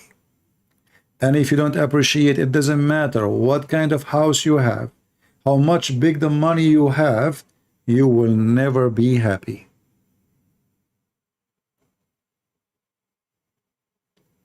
You know, I went to many countries and I met many kind of people. I went to houses of people, they are so poor. And look how welcoming they are. You know, I mean, they welcome me. They have nothing. I mean, there's no house. There's holes in the roof. The wall is like dark because they cook inside one room. I mean, they have nothing. And I found them, they are more stable than people who have cars. People who have cars and palaces and villas, they see shrink. I'm serious. They go and see shrink. They take stress drugs. They take depression drugs. They take all kind of drugs, and they commit suicide. And then the poor, who is really poor, he have nothing. He is not thinking about committing suicide. He is not thinking about seeing a shrink. He cannot afford to see a shrink anyway. He is not really. He's not like desperate. He's fine. Even his life is miserable. I mean, you look at his life, you say, man, I'm so lucky to compare what this guy here. But the one who is wealthy is the one who is depressed, unhappy, complaining. He see doctors. He take medicine. He is unhealthy. And he is so worried about his life. He's worried about tomorrow. The one who have nothing, he's not worried. Actually, you notice that the one who is poor, he spend more than the one who is rich. The poor one spend money more than the rich. You might say, how in the world? I mean, they don't even have money. How they can spend? No, you compare. You know, when a poor man, he have $10 and he spent $1, that means he just spent 10% of his fortune. When a rich man, he have $1 million, what he spent? He spent $10. Usually rich people are the most cheap people ever. For sure, not everybody, but usually. Because how they get so rich, usually, not everybody, by being so cheap. So the more they earn money, the more they are worried about not having enough money. The poor, he knew he have no money, he's going to make money anyway. So he spent. He spent. He don't have a hope tomorrow he will be a millionaire, billionaire. He go to work, he feed his kids, he buy a little gift to his wife, a dress, whatever, that's it. But he spend money more than rich. And if a rich, he spend to show off, not because he's happy. He spend to show off, not for the sake of happiness. You will notice that those who buy brand, either they are under the influence of a friends, they did not think about it, or they are trying to show off. They are not satisfied with themselves. So I will buy a brand. I will buy expensive watches, expensive rings, expensive phones. Why? Because I want to show off. I'm not satisfied. I am not confident. I'm afraid that people will judge me. What I'm wearing. I will wear a shoe, $10. No way. I'm going to buy the most expensive shoe, but trust me, nobody is looking at your shoe. You look stupid with that. Who care about your shoes? And if a friend will offend you because of your shoe, show him.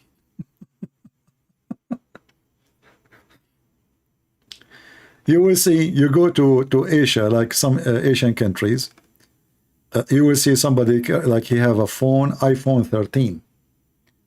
I say, iPhone 13, why you have iPhone? How much money you make? Come on. I mean, the guy, he spent half of his year's salary for a phone. That I call it stupid. Why? Because he want to show off. He want to be like the rich. This is under the influence. You see, I mentioned there's two kinds. The one under the influence and the one who want to show off.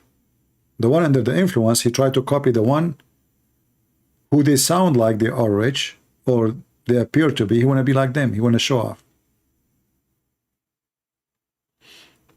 Anyway,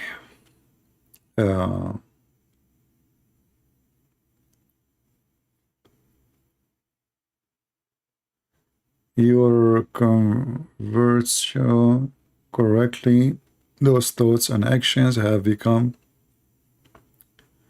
morally accepted even to born again Christians. Anyway, you know, it's at the end of the day, it's up to you to adopt the life you think it's correct for you. But I believe strongly that appreciation is the key of happiness. You know, my favorite food is tomato. My favorite food is tomato. Tomato, you know, tomato, salt, bread. So if you put in front of me a very fancy food, and whatever fancy you can call fancy, And then you say to me, I have like a few tomatoes and salt and bread. Which one you would take? My favorite is tomato. I love it. And I appreciate it. So when I eat such a, you know, very humble lunch, I'm happy. I feel so good. For a very simple reason. I appreciate what I have, even though it's just tomato. I mean, many of you wouldn't say, well, I mean, how that even can be a lunch? Bread, tomato, little salt. This is a lunch. That's it. Yes, that's it. I love it.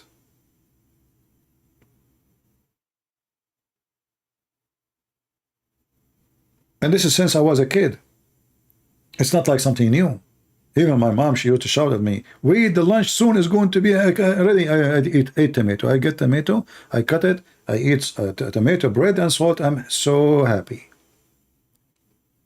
So I learned since I was a kid that you can design your happiness.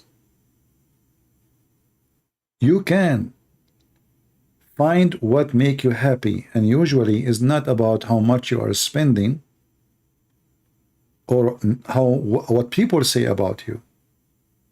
It's how you can be confident in what you know what you want. You know what you like. If you try to copy others just because they are shiny in front of you, you are just fooling yourself. Don't copy anyone. Don't eat in fancy restaurants. Don't.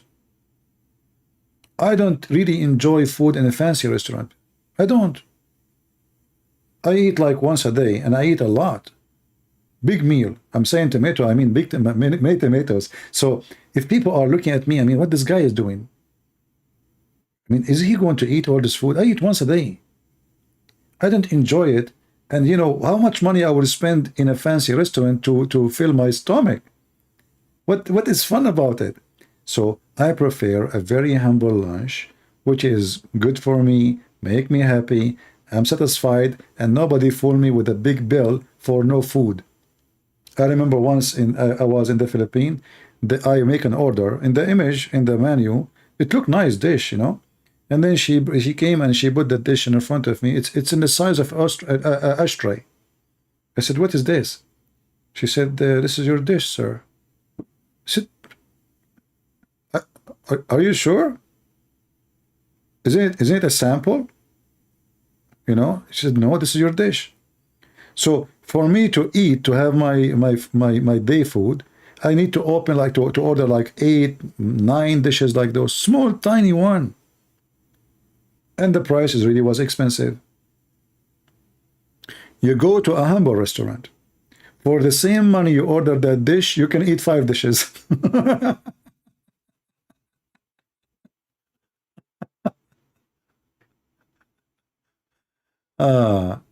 No, I don't like. I like potato, but it's not my favorite. Actually, there's a dish I like you to learn about it. You can make mashed potato, and then mix it with a slice, very small slice of tomato and onion. Add some garlic, some salt, and olive oil, and you will see how tasty it is with the bread for sure. This is one of my favorite dishes too. Anyway, it's not really what you eat, it's what make you happy. That is what count. There is people who eat the most expensive food and they are not satisfied. They are not even eating. They go there, they are sitting, they hold the fork. People are watching, you know, like, and, you know, they are just a showtime. It's like a social club. This is how I see a restaurant. I eat in a restaurant only when I travel because I don't maybe have a kitchen or I cannot even cook. So only this time I will eat in a restaurant. Otherwise, in my house, I never go, in my city, I never go ever to a restaurant. A Muslim that said that good verse that make him a Muslim is Surah 5, Surah 5, 8. Okay. Well, why you don't bring him here and then we can discuss what make him a Muslim? And I find it very funny that a person saying a verse made him a Muslim. That is the most stupid thing. So the whole Quran could not make him a Muslim, but a verse did? You know, it's like saying there's one screw in the car made me buy the car. You know what I mean? It's not the car, there's a screw. So obviously this guy is an idiot. So 5'8", what about 5'7"? It's not, Allah did not do his job? The whole Quran verses, Allah could not convince him except all this is a failure.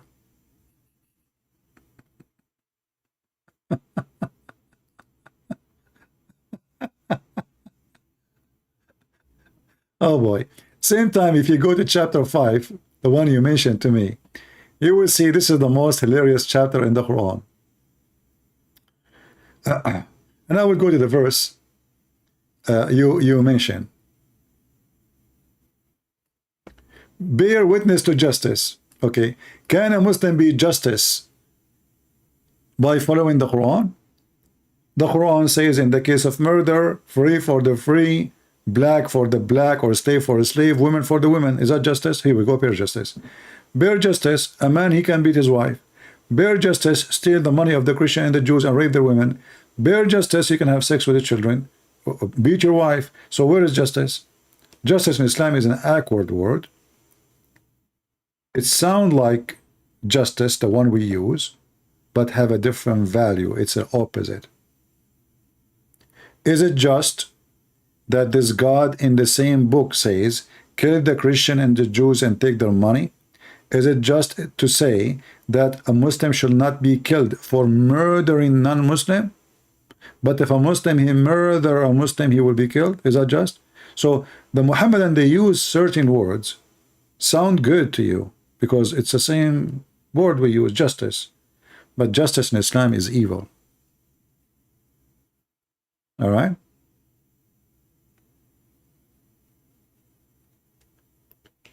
So only foolish one, he will say such a statement. Anyway, you know, you can ask him to call me. He's welcome. And I will be happy to take him. Let us see how he liked the Quran.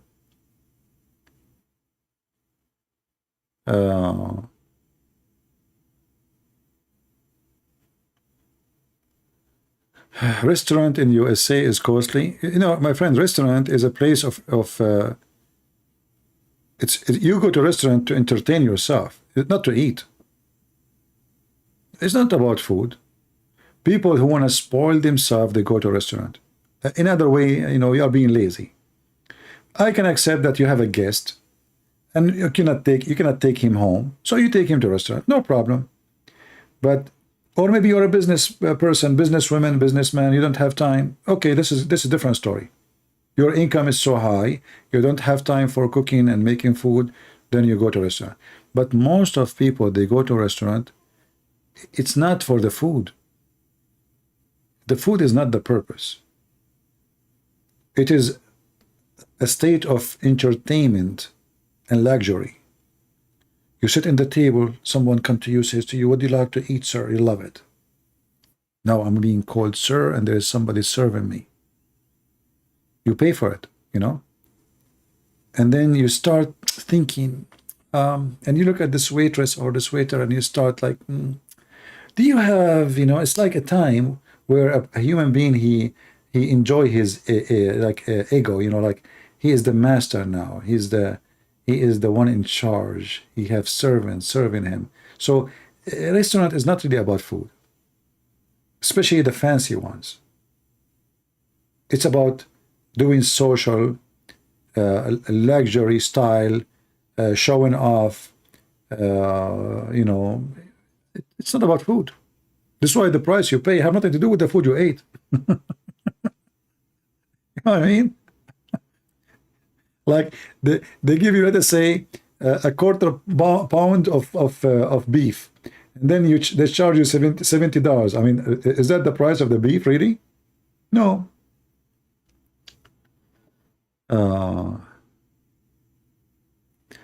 You don't agree with me in the bad point? No problem. For me, I see that people go to restaurant, especially fancy ones, to show off and for luxury purpose, not to enjoy. Otherwise, you enjoy this. For me, I don't enjoy it. For me, I don't enjoy luxury clothing. I don't enjoy, and I never wear a suit, and I will never wear one. I never wear a tie, and I will never wear one. I don't dress as people want me to dress, and I don't care what people think. I have an old car, and I don't care if people like it or not. And I'm happy with my life. People are different.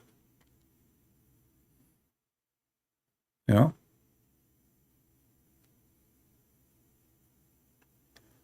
People are different.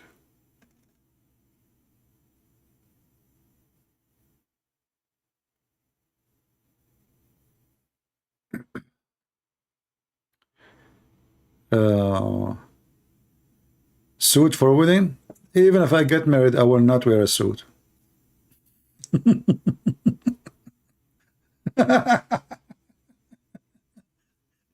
I mean, I did wear a suit long time ago, and this is why I don't wear it, because I feel like I'm in jail.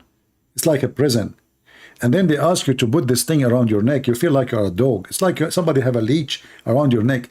I don't know how in the world. I mean, who is the stupid idiot who come with this uniform? You know, you will see yourself in, like, let us say 30, 40 years from now, look so silly and stupid, the same as European one day. They used to put makeup on their face and they have a wig. Did you see them? I mean, how silly, how stupid. But at that time, it was fine. Makeup, a wig on a man. And those are the nobles. Yeah. And this is what you will see about yourself. Maybe 50 years from now, you will laugh at yourself. Maybe 200 years from now, let's see. How people used to dress. A suit. A tie.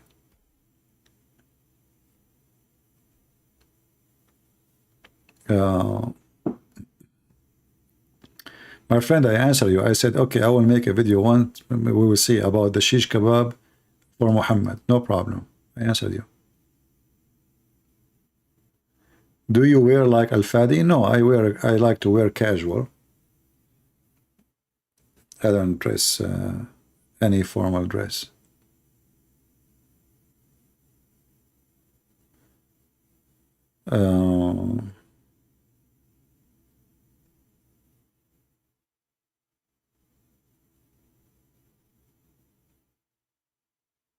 Who will inherit your wealth if you don't have a child? Is that what I'm worried about? Who is going to inherit my wealth? And what wealth? My friend, wealth, the wealth I have, I'm very thankful for whatever I have. You know, I can't say I don't have wealth, because I believe having a roof is a wealth. Having a light, electricity, this is a wealth. Security, safety, food in the table, this is a wealth. However, my friend, why you are worried about who is going to inherit my wealth? My wealth is already given to you and your children. One day I will die, and all my books and my videos are there. That is my wealth. Your wealth is not money. At the end of the day, they will put some dust on you. Some friends, maybe they will put some tears on your grave, and maybe some they will gossip about you. And then second day, people will forget about you. Very simple. So don't worry about who is going to take your wealth. You don't have wealth. The house you live in now, somebody else before you, he used to own it and live in it. And maybe he died. He have wealth? No. Do you have it? No. Even the house you own, you don't own it. You will not take it with you. None of the things you see in your house, look at them right now. Zero of them belong to you. Nothing. So don't think about your wealth. You have nothing. The only thing you have is the work you did through your life, and how the Lord will remember you, your name. The Lord, he said, from their fruits you shall know them, not from their wealth. Why I want to worry about who is going to take my wealth, if I have any?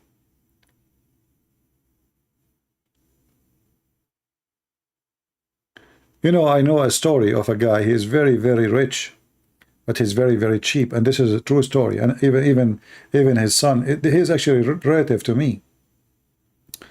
But he's very cheap, extremely cheap. His father, he owned many gas stations, many, so many, and he owned even the big trucks, the convoy for oil. I mean, he's so rich. One day, his father was driving, and the road blocked with the snowstorm. The police, they blocked the road because anyway, you cannot drive. So they told everybody there is a hotel there. They have even the government trucks, big trucks for the army, to carry the passengers who they are stuck in that location, to carry them to the nearest hotel. This guy, who is a very rich man, he refused to go to the hotel. Why? He didn't want to pay money.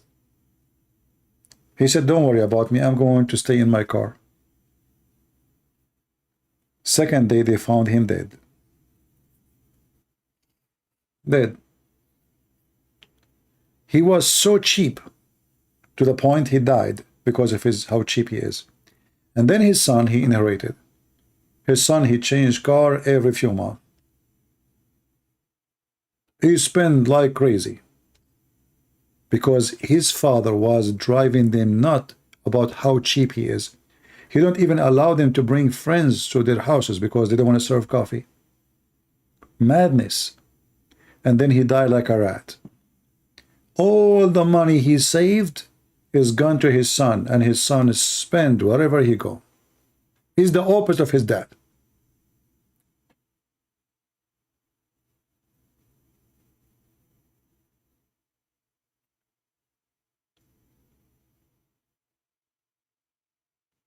Keep saving. My friend, Knights, you told me, I put the verse you asked me for in the screen. What's wrong with you? Are you going to keep posting this?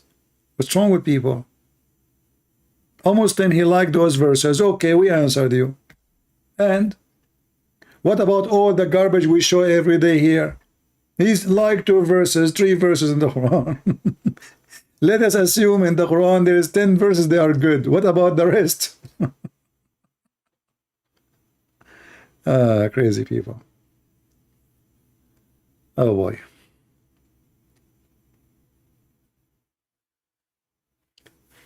Yeah, you are rich as how much you enjoy your wealth.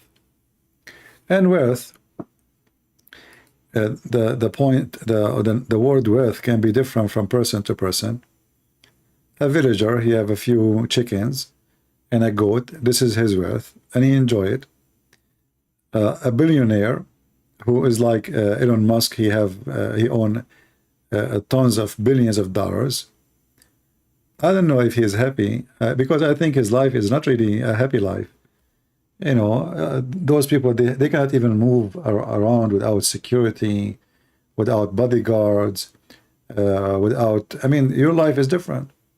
So you gain something, you lose a lot. Always when you gain, you lose. There's no gain without lose. Never. You gain wisdom, you get older. Right? You gain only when you lose. You don't gain without losing. You become celebrity, you lose. You don't have a freedom to walk in the street. People chase you. People who love you, people who hate you. You can't even sit in a coffee shop to drink your coffee like anyone. You lose.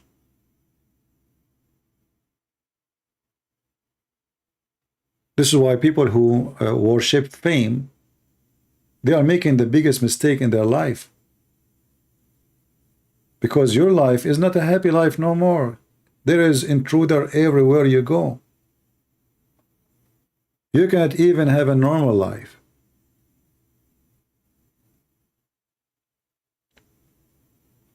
But still there's a lot of people worship to be famous. Like there's an actor, she is a very old lady. They used to talk about her before. in a newspaper, magazine. Looked like she was famous before. I saw her news, maybe this is like 5 or 6 years ago. You know, nobody talked about her. So what she did, she is 80 something. She took naked pictures of herself in the shower tub and posted online. Why? Because she wants people to talk about her again. Looks so bad. She just want to seek attention, and yeah, she become like very again in the newspaper, you know, but in a funny way. People making fun of her. So there is some people, they are wise, and there is people who they are fool.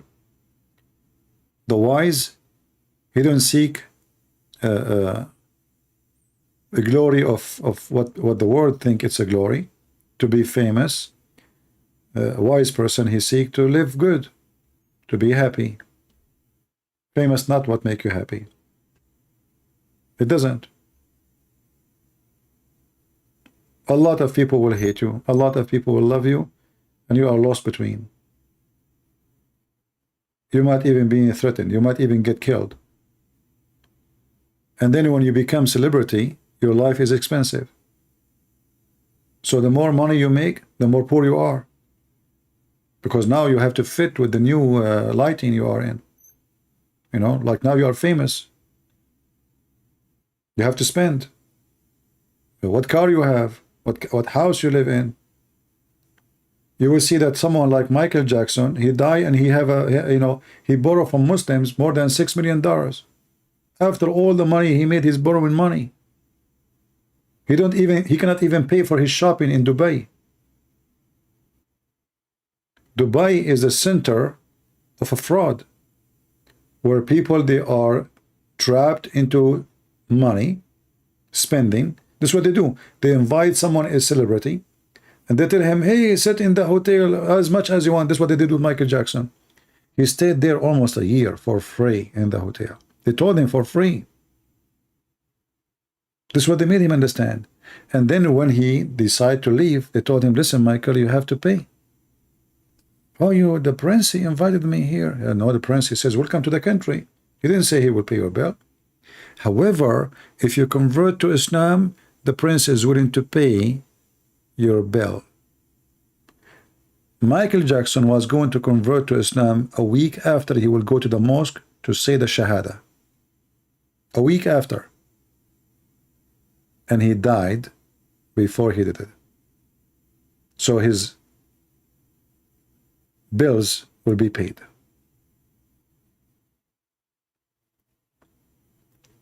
You will notice that all those people who speak about converting to Islam, they convert in Dubai. Andrew Tate.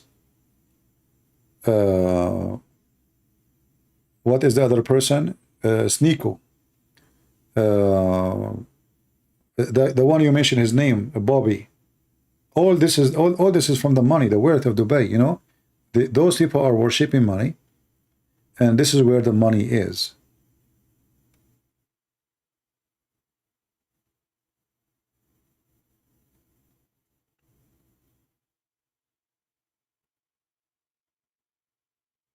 Yeah.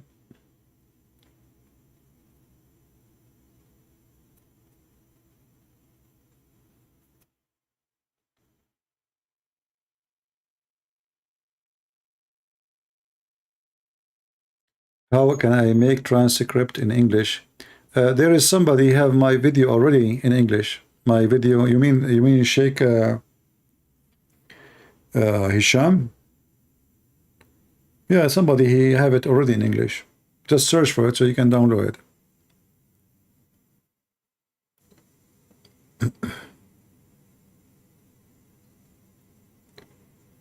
Give a chance to Christians to call me once a week. No problem, we can do that.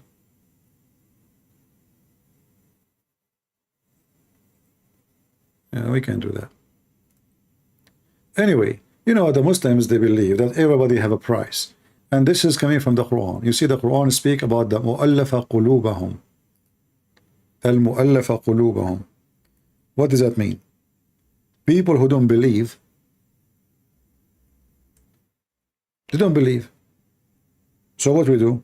We buy them.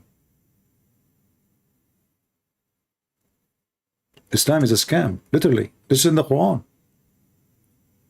The money the Muslims they steal from Christian and Jews can be used legally, according to Allah teaching, to buy the hearts of those who don't want to believe.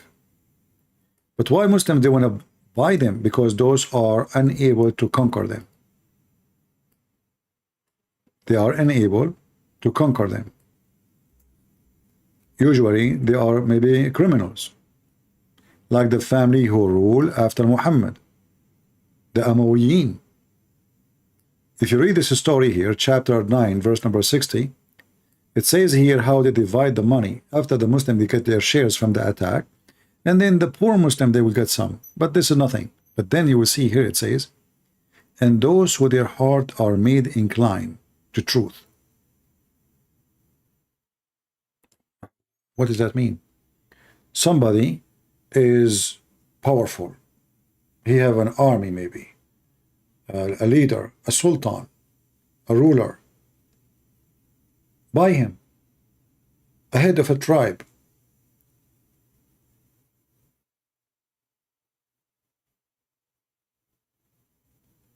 There's many like leaders, let's say in Africa. A leader of tribe, you know, in Africa, if you give $1 million, there's a lot of money. A lot of money. Tell him, if you convert to Islam, we will give you $1 million. We will support you. He will. Not for sure, not everybody, but mostly. Why not? And then by that, his people will follow. You can read the interpretation for this, and you will see this has happened about a very aggressive family in Mecca. Muhammad could not conquer them and could not kill them. And later this family, the same family, they took over Islam and they became the caliphate. And they are the same family who killed the grandsons of Muhammad and Muhammad family. So Muhammad, he bought them, later they killed his family.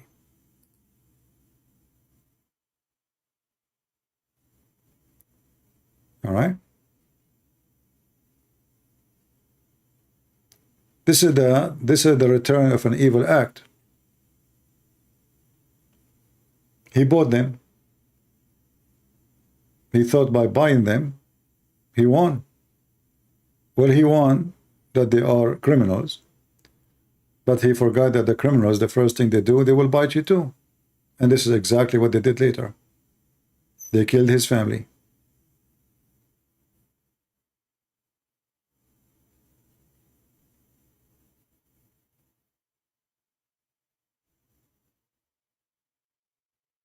Anyway, I think we have enough for today, and I hope that we had a good time together. As you know, I don't keep my videos for long, so feel free to download them if you want, but soon I will do some cleaning to my channel, so feel free to download if you care to download.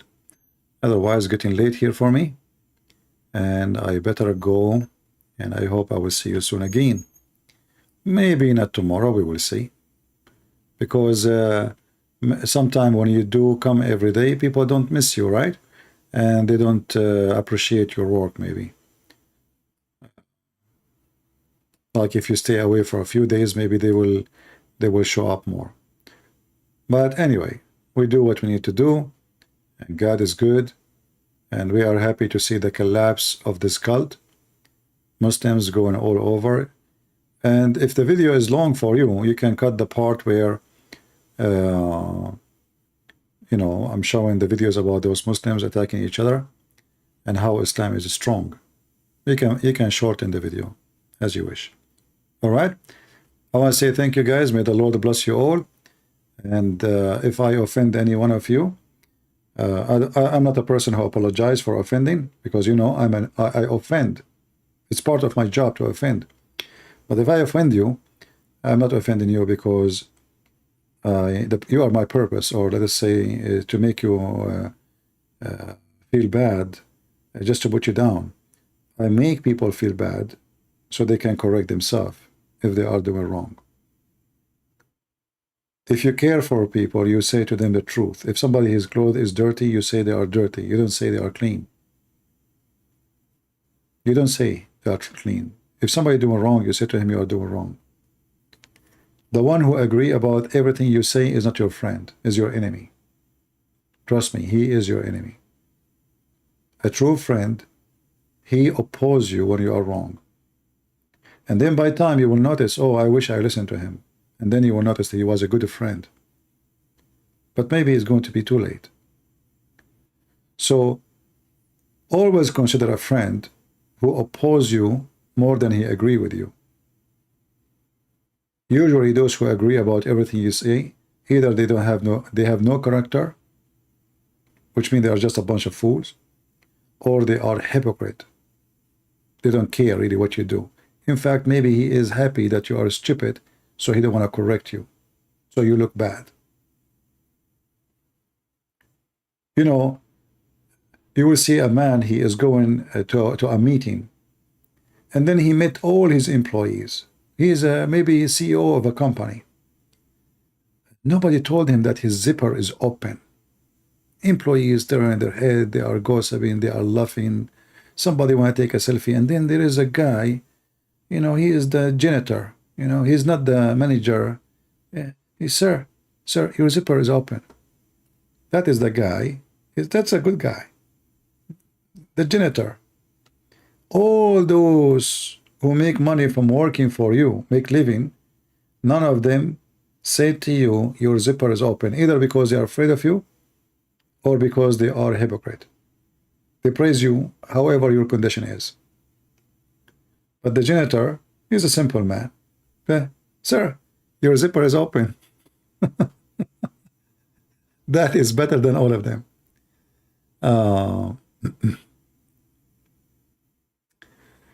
All right. Anyway, I hope that we have a good time, and always the Lord will bless us. Those who seek knowledge, they receive it, and those who seek evil, evil will come to them.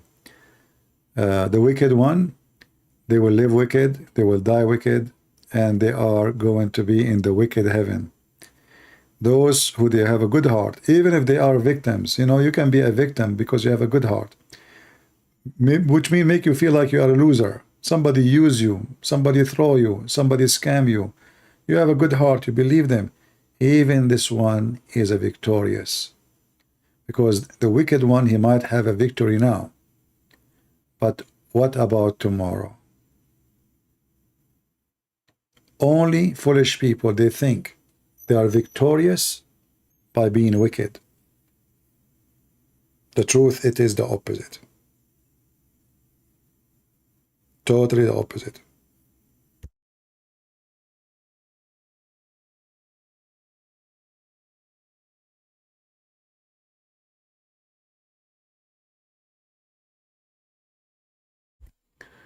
Anyway,